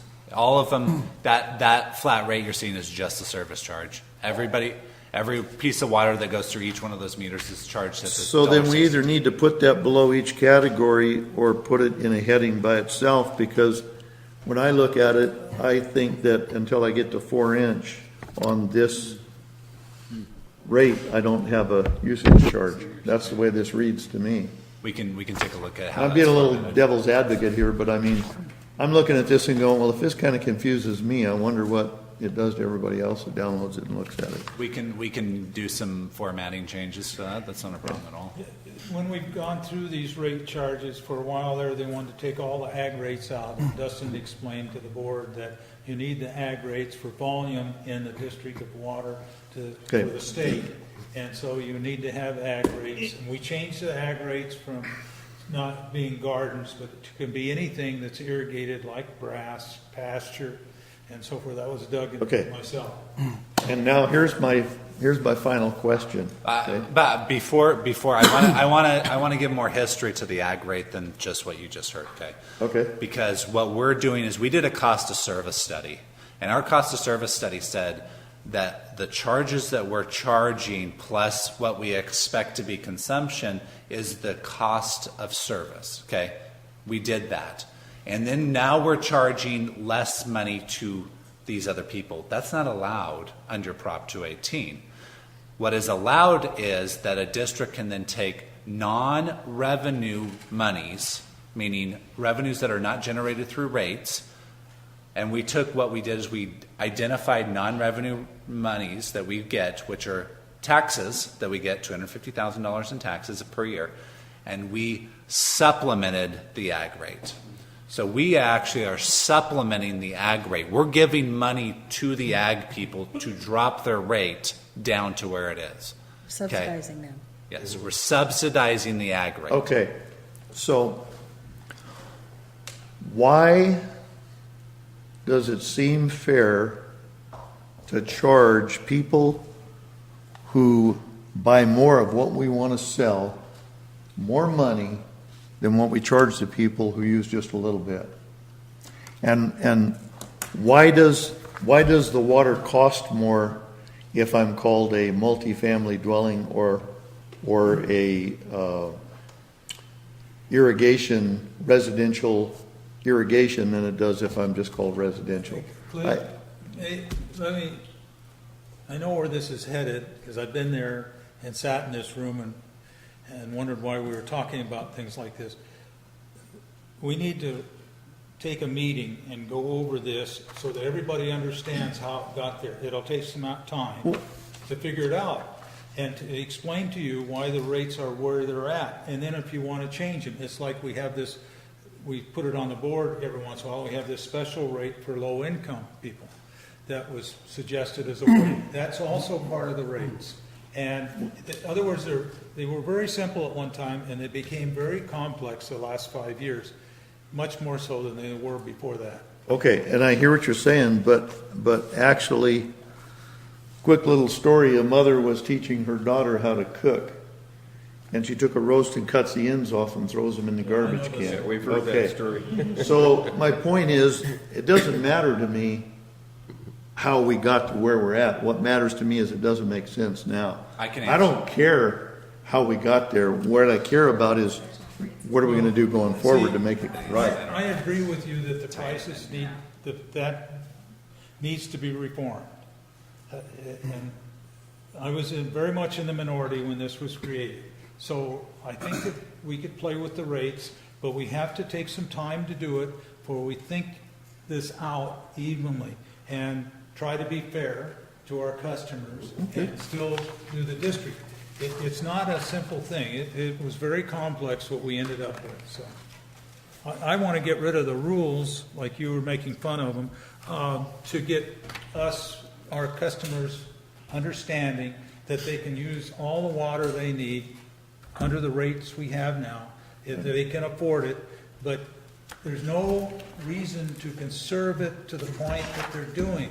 They can still do conserving, they can put in drip systems, they can do all of that, but the district needs more money in, and selling water seems to be the ideal thing for a water district to do.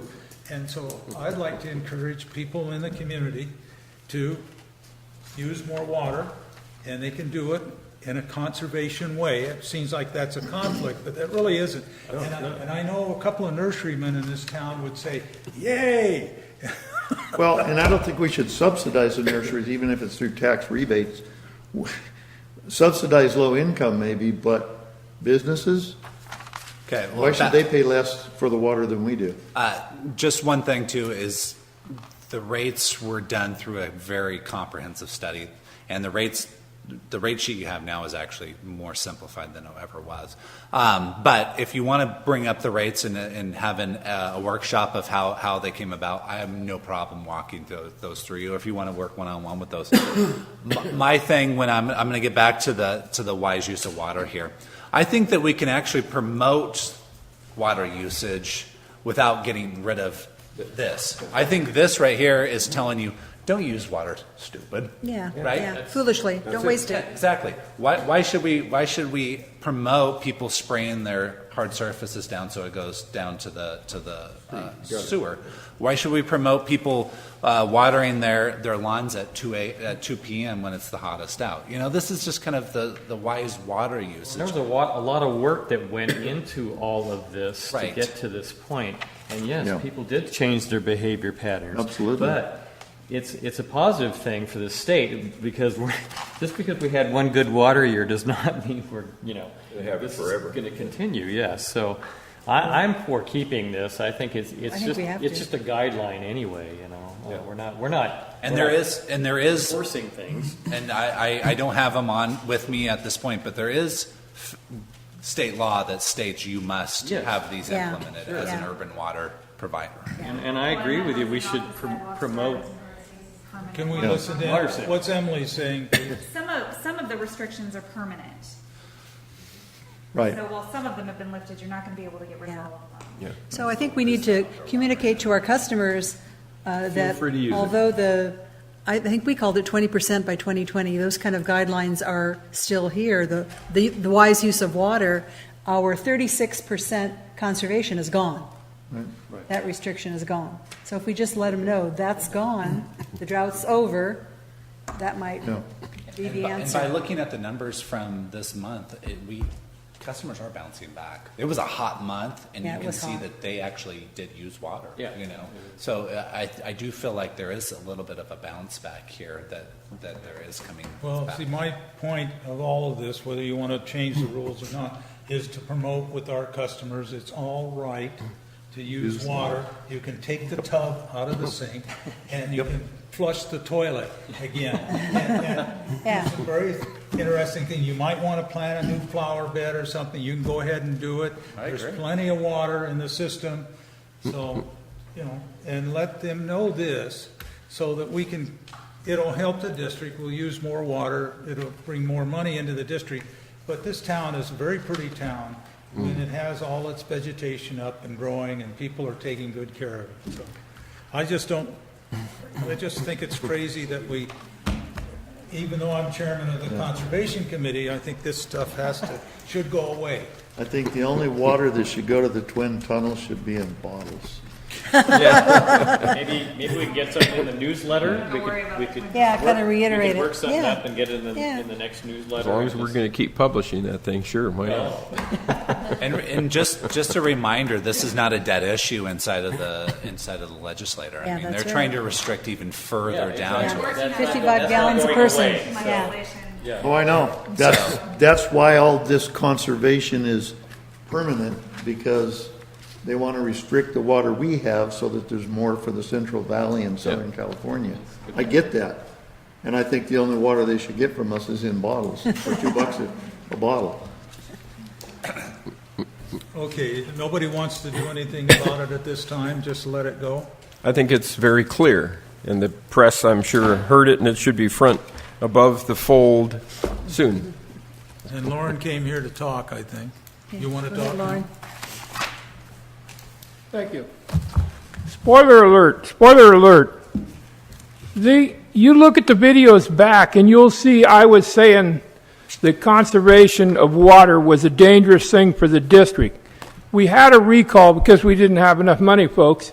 When are you guys going to put it together in your head that people don't use as much water now? Quite frankly, I use more water now than I did before.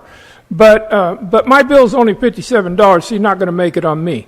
But the thing that I don't understand why you guys aren't talking about is how come you're not talking about your overhead?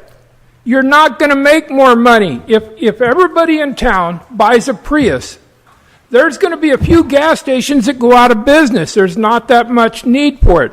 So you guys, some of you drive Priuses, and you should know that commonly. You're not buying as much gas. Don't expect every gas station to stay open. They can't do it. And PID cannot afford to keep as many people on the payroll and pay the wages they do and sell the little amount of water that they use. You can raise the rates if you want, and I'll pay the higher rates. But what you'll do, you'll have people using less water, and you'll just complicate the problem much the same as the drought complicated the problem. I don't see why it's not so simple to understand. I'm really slow in the head. I honestly am. But God, folks, get with it. It's supply and demand. If you charge more for something, you're going to have them use less. Now, yes, Kevin's right. In 100 years from now, it'll bounce back. But what good's that going to do, PID? You know? So you guys need to start thinking about where you're going to cut your overhead at, because water's never going to jump back up. I drive around town. It's shameful. People let their front lawns and their back lawns die, and the whole thing's dead. And if you tell them they can use all the water they want, Mr. Kellogg, let me tell you what they're going to say to you. Come by and reseed it for me, and I'll use that water. He'd be happy to do that, yeah. I can tell you you're talking right to the now, right guy. when the last right. drought was here, my front yard was under those sprinklers that I love to hear. Rainbirds, yeah. I loved those. I had 4 of them running out my front yard. It was wonderful. My grass was growing. I was bitching about mowing it. Excuse me. But the thing is that's not going to happen no more. And the reason it's not going to happen no more, now when you go by my house, you'll see planter boxes there with low use plants in there and a little drip line, a 1/4-inch drip line coming over there with a little meter on the end of it that even slows it down beyond that. So don't expect the water to go up a lot. Expect to cut back your overhead, please. That's why I got up and come here. I can't understand why the board doesn't understand that, especially after the recall effort and everything else that went on. Why don't you guys catch on? The news is here. Thank you for being here, because this board has not yet learned they've got to tighten their own belt. You guys are all driving Priuses, but you expect me to keep the gas station open with the same amount of workers in it as you had when you were driving your big Cadillacs and your Chevy Sierras. It's not going to happen. Those days are gone. The fun days of just spending money like that are crazy. I know I've ranted on enough. Thank you. But think about it. Point well taken, thank The you. world of Prius is pre-I. Okay, Thank you, Lauren. Board. Thank you. Yes, I do appreciate history, and I do think that there are times when it's necessary. And when it comes to the rates here, I think that it is appropriate to get some history about that. But speaking of history, 1989, Wes Chesbrough, remember him? He's the guy whose staff started the entire conservation efforts looking at how wasteful is California. Ranked 50 out of 50 states as being the most wasteful, both in what we sent to landfill, both in how we used water, how we used electricity, and every possible commodity people in this state used. We were the most wasteful. Why? Because we like convenience. If it's convenient, we will do it. When it's not convenient, we don't do it, which is part of the problem with the plastic water bottles. So when he spoke, when he finally got the bill through the Assembly, AB 939, 1989, to put the emphasis on the conservation and put that 2020 number in everybody's sight, Jerry Brown had a radio talk show in Oakland, and then he becomes mayor. and he jumped on the bandwagon faster than you can say a 20-mule team borax or whatever they did back then. But his thing was, he was right. We need to tighten our belts about this. This state is way too wasteful. Now, he has jumped on the conservation thing and tightened everything up. And guess who's worse than him? Gavin Newsom. He came from San Francisco, and he's the one that told restaurants you can't throw food away anymore. You put it in a special container, and it's going to go to a composting effort someplace. Costs them twice as much to get those trucks across the Bay Bridge to go to a facility that would do that. But eventually the restaurants caught on and said, oh, I guess you were right, because Waste Management said if you don't do it that way, we're going to triple your garbage bill. He made that work, forcing it upon those businesses. And guess what? A $20 steak became $23 in San Francisco. And that's the way it happens. Gavin Newsom is worse. If you don't like the regulations Jerry Brown's talking about, guess what when he's gone? Maybe it'll be 10 gallons per person per day and not 55. You got to love conservation. We're going to live with it. Thank you for your time. Unless you live in Southern California, then we don't have to worry about it. Well, thank you, Ward. Now let's get on to some more business. This is Ann's time. Board education. Okay, so each of you should have a white binder in front of you, and that's a copy of the presentation of the workbook that I had for the first module of that Special Districts Leadership Academy that I attended. And I just had I'm not going to read everything on page 212 of your packet, but first module was called Building a Foundation for Good Governance. And when they talked about authority and accountability, just the highlight is that the board is the initial authority and accountable for everything in the district. And all accountability and authority is invested in the board as a group. And unity of purpose, so that we work as a team. They suggested you start with a broader issue where you can all agree, and then you kind of drill down to that, working out the details till you come up with something that all five of us could agree on. But you start out with the broad, like, okay, we want to buy a new forklift or something. We all agree we want to buy a new forklift, and then we start drilling down. Well, how much should we spend? What are our needs? Do we want to do it now or next month? I mean, until we can come to a consensus on all the details, and then move forward on the project. And then they had quite a few traits of effective directors. One was have a clear understanding of the district and develop dialogue and deliberation, not debate. And I thought that was useful.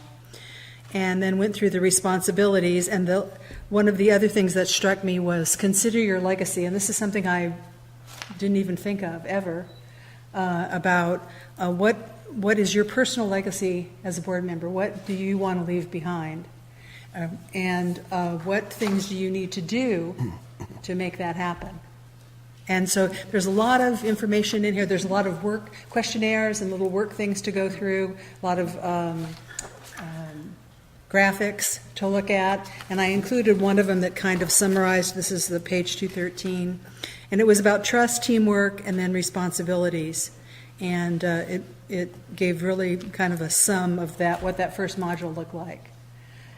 And so in the next 2 or 3 meetings, I will give you the next module. And my notes, actually, I didn't write on my workbook at all, so I could give you a clean workbook, but the back section of this module have my handwritten notes as I heard the lecture, and then some resource that he mentioned, he quoted, and I got the copy of the article that he quoted so that you'd have it to look at. I excuse my handwriting, I hope you can read it. But if I thought it was important, I highlighted it as I went. And there were actually people, I want you to know, that offered to buy my notes. Yeah, and you get them for free. Very good. You can So sell anyway, sell them and reimburse the Looks like district. sending her to that conference was money well spent. Yeah, we could have made money off of it. Sounds like. Yeah. Anyway, so next month we'll get the next module. And more notes? Yeah, and more notes. More notes. So you'll have a whole binder that'll look just like my workbook, and so you'll have everything plus the notes. All right. Can I ask you, can you give a testimonial for your thoughts of the value of the Oh, yeah, I conference? thought it was money well spent, and if any of you have the chance, you should consider it. Well, it was most valuable for someone like me. I have never been in government, not even student council in grade school, nothing. So this is my first time, and so I had a lot of learning, a big learning curve, but also just the contacts there, and to hear other districts. I mean, who knew there were healthcare districts and cemetery districts, and it was just amazing. And I didn't realize the veterans they were districts. Wow. Yeah. So besides just police or public utilities and water, and so made some contacts, and they weren't shy about sharing their problems at all. Oh, yeah. They said, "Oh, I have a director of this, or I have a district manager." It was all out there. So it was really open communication. So yeah, I would highly recommend it.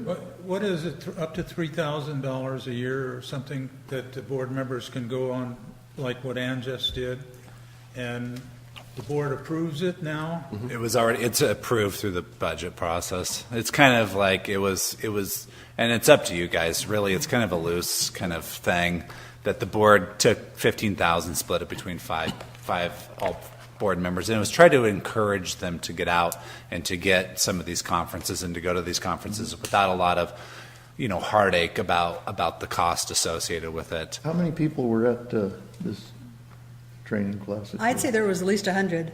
How many were from Water District? Just curious. Probably half. Really? And actually, a brand new CEO for Alameda County Water District was there, which that's a huge district. Yeah. Huge Who budget. was it? I didn't I know get the his finance. name. I know the finance guy The there. young guy. Yeah. Didn't get Yeah, his- they're big, but they're also very helpful when it comes to talking things out. And From that, there was budgets that were like 14,000 to many millions. Yeah. It was really interesting. Yeah. so, Great. just to let you know, the Special Districts annual conference is coming up at the end of September. It's in Monterey. It's similar to that, but I think it has 5 classes per session, so you can choose a class what you want to go to. So if anybody wants to attend that, just let me know. We can get you signed up. And Are we a member of the special? we're not. So it's a little more costly, but I can tell you right now, the reason why we're not is because we're a member of Aqua. So Aqua provides a lot of our water agency stuff, and it provides all of our insurance stuff. Where special districts, we didn't see the value of actually being a member of it because they do similar to Aqua does. But from conference and educational standpoints, they far exceed Aqua when it comes to like board member training and that kind of that governance and that type of stuff. Where Aqua's better at water law, Legislative. and things that are going on with that. So more specific to water, where special district is better for like just governance type of stuff. So if anybody's interested, just let me know and we can get you all signed up. There's a catalog they put out each year, too. Can we get copies of that for the board members? I'll make sure it gets out. It's online, so if you want to go to the CSDA website, it's on there for the annual conference, and it has the program on there. Yeah, we can email it to you. What now? You've got things in your mouth where you're. We can email it to you. You can mail it to us? Email the link. Email the link. Email to you. Not snail mail, but we feel bad for the postal service. They're going broke. Anyway, any more comments? Ann, do you have anything more do you want to say? So, Thank you very much, and thank you for providing us with this. Well, I applaud you. Job well done. Thank you. I will actually review this. Me too. I got a comment that I'm going to make a plug for education, and this is a good example for our training budget for our employees as well. That this is a perfect example that you got a lot of information from a conference, let's call it, and this is the kind of thing I like to see, and I think it's very important we keep our options open for training and education and for everyone. So Thank you. Next is director's comments. We'll start with Dan. Why don't you start on your end sometimes? No. No, it's perfectly all right. I appreciate what Lauren said, and it is something that you guys know in regards to we've got to do everything we can to shave everything we possibly can, and so we need to be just ultra careful, especially in light of the fact that we're going to have all of these crazy state requirements that are going to just suck up millions, but nonetheless, every 2,000, 5,000, whatever saved is earned, and we do need to be careful.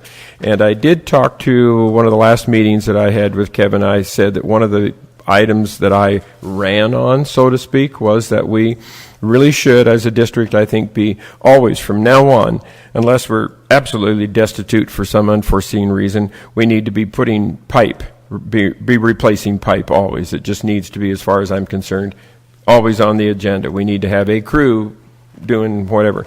And I asked him if that was in the budget, and he said, and this is early on, some month ago or whatever, and he said that because of this fire hydrant thing with the town for approximately 2 years now, that is happening.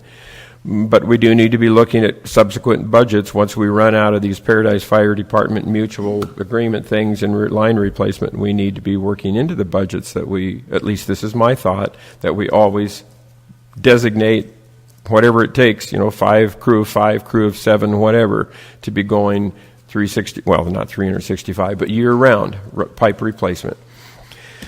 But we do need to be careful, even with that, in little things. And, of course, here I'm going to hammer on this, but, a newsletter costs money. I had talked about, you've heard me address a couple of times, the possibility of looking into going back to 2 months, billing every second month. Maybe get shot down on it for whatever the reason. But when you look at $6,000 a month postage or whatever, well, it's 6,000 times how many times a year? Well, what do we save? And that may be all combined postage, but we just, every 3,000, 5,000, 6,000, whatever, it adds up.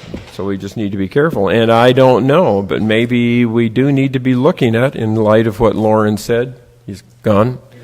Yeah, light of what Lauren said are we running a bigger crew than we need to do what we're doing? I don't know. I haven't asked that. I have no idea. I like our employees are outstanding, but do we have any? Can we shave any? I don't think so. This is just something that he mentioned that I thought, well, maybe we do need to do some kind of analysis to see if we can tighten it up anymore and let another couple go. I have no idea, but every employee is mega thousands. So we just need to be careful. And that's it. I don't have any comments.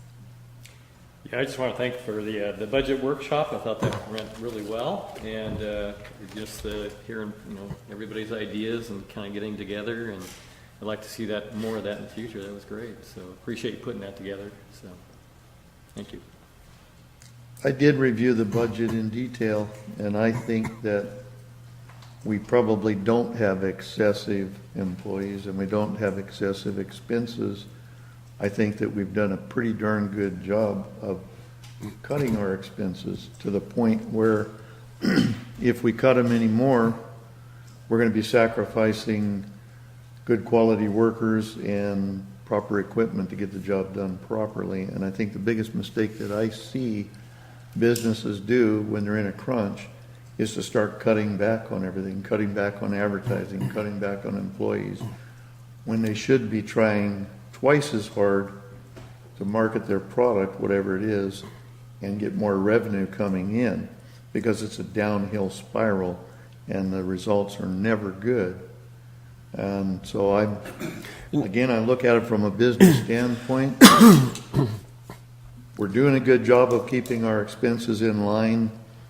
Nickel diming it is just going to irritate everybody that has to work here.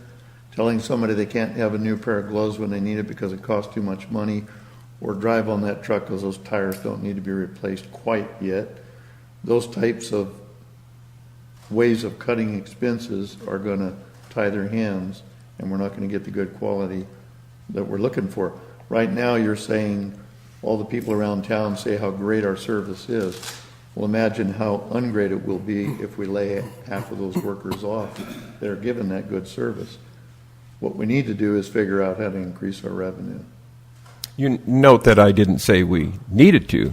I just said we need to make sure. We need to make sure, and I think if we review that budget, Dan, you'll see, at least in my opinion, that we've done a pretty darn good job based on what I see. And what I see, the bottom line being is we can't reduce our costs that much more. So we have to increase our revenue.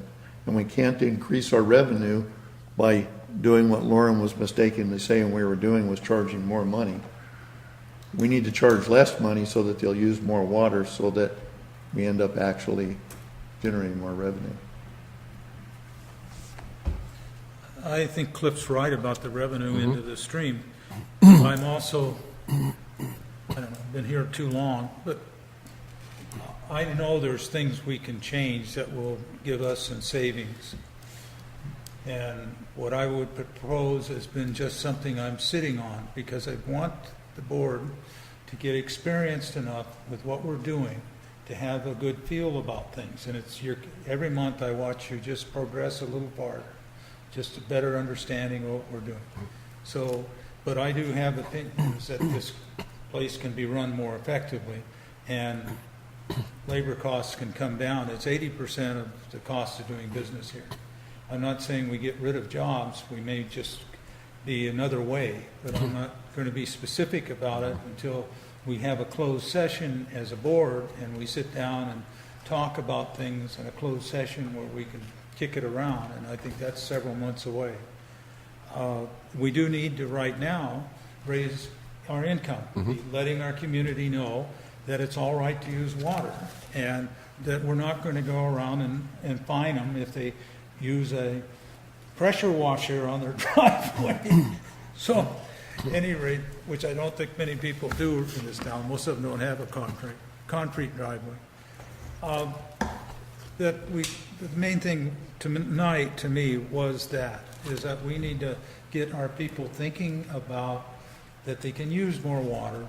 They can use it in a conservation manner, but please use more water. We have plenty of it. In fact, whether you're from the talking, you really weren't aware, but we had ample supplies during the drought. We were one of the districts, along with South Feather, that didn't have to worry about water. And South Feather just went, like I told you before, the guy on the phone laughed at me, and I asked him if he was putting all these regs in the district over there, and he said no. And we've got plenty of water. In fact, they sold water to Southern California, and because they have huge reservoirs, which we don't even imagine with the supply. And they have about 10,000 customers, which we have. Yeah. So, any rate, if that, we have a closed session to go into.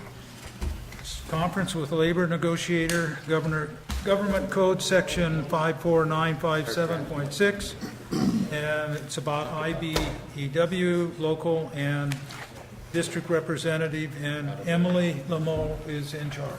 And she's been sitting there very patient all night. We'll come out, closed session, and report whatever we're done. Do you want to see what the dire straits we've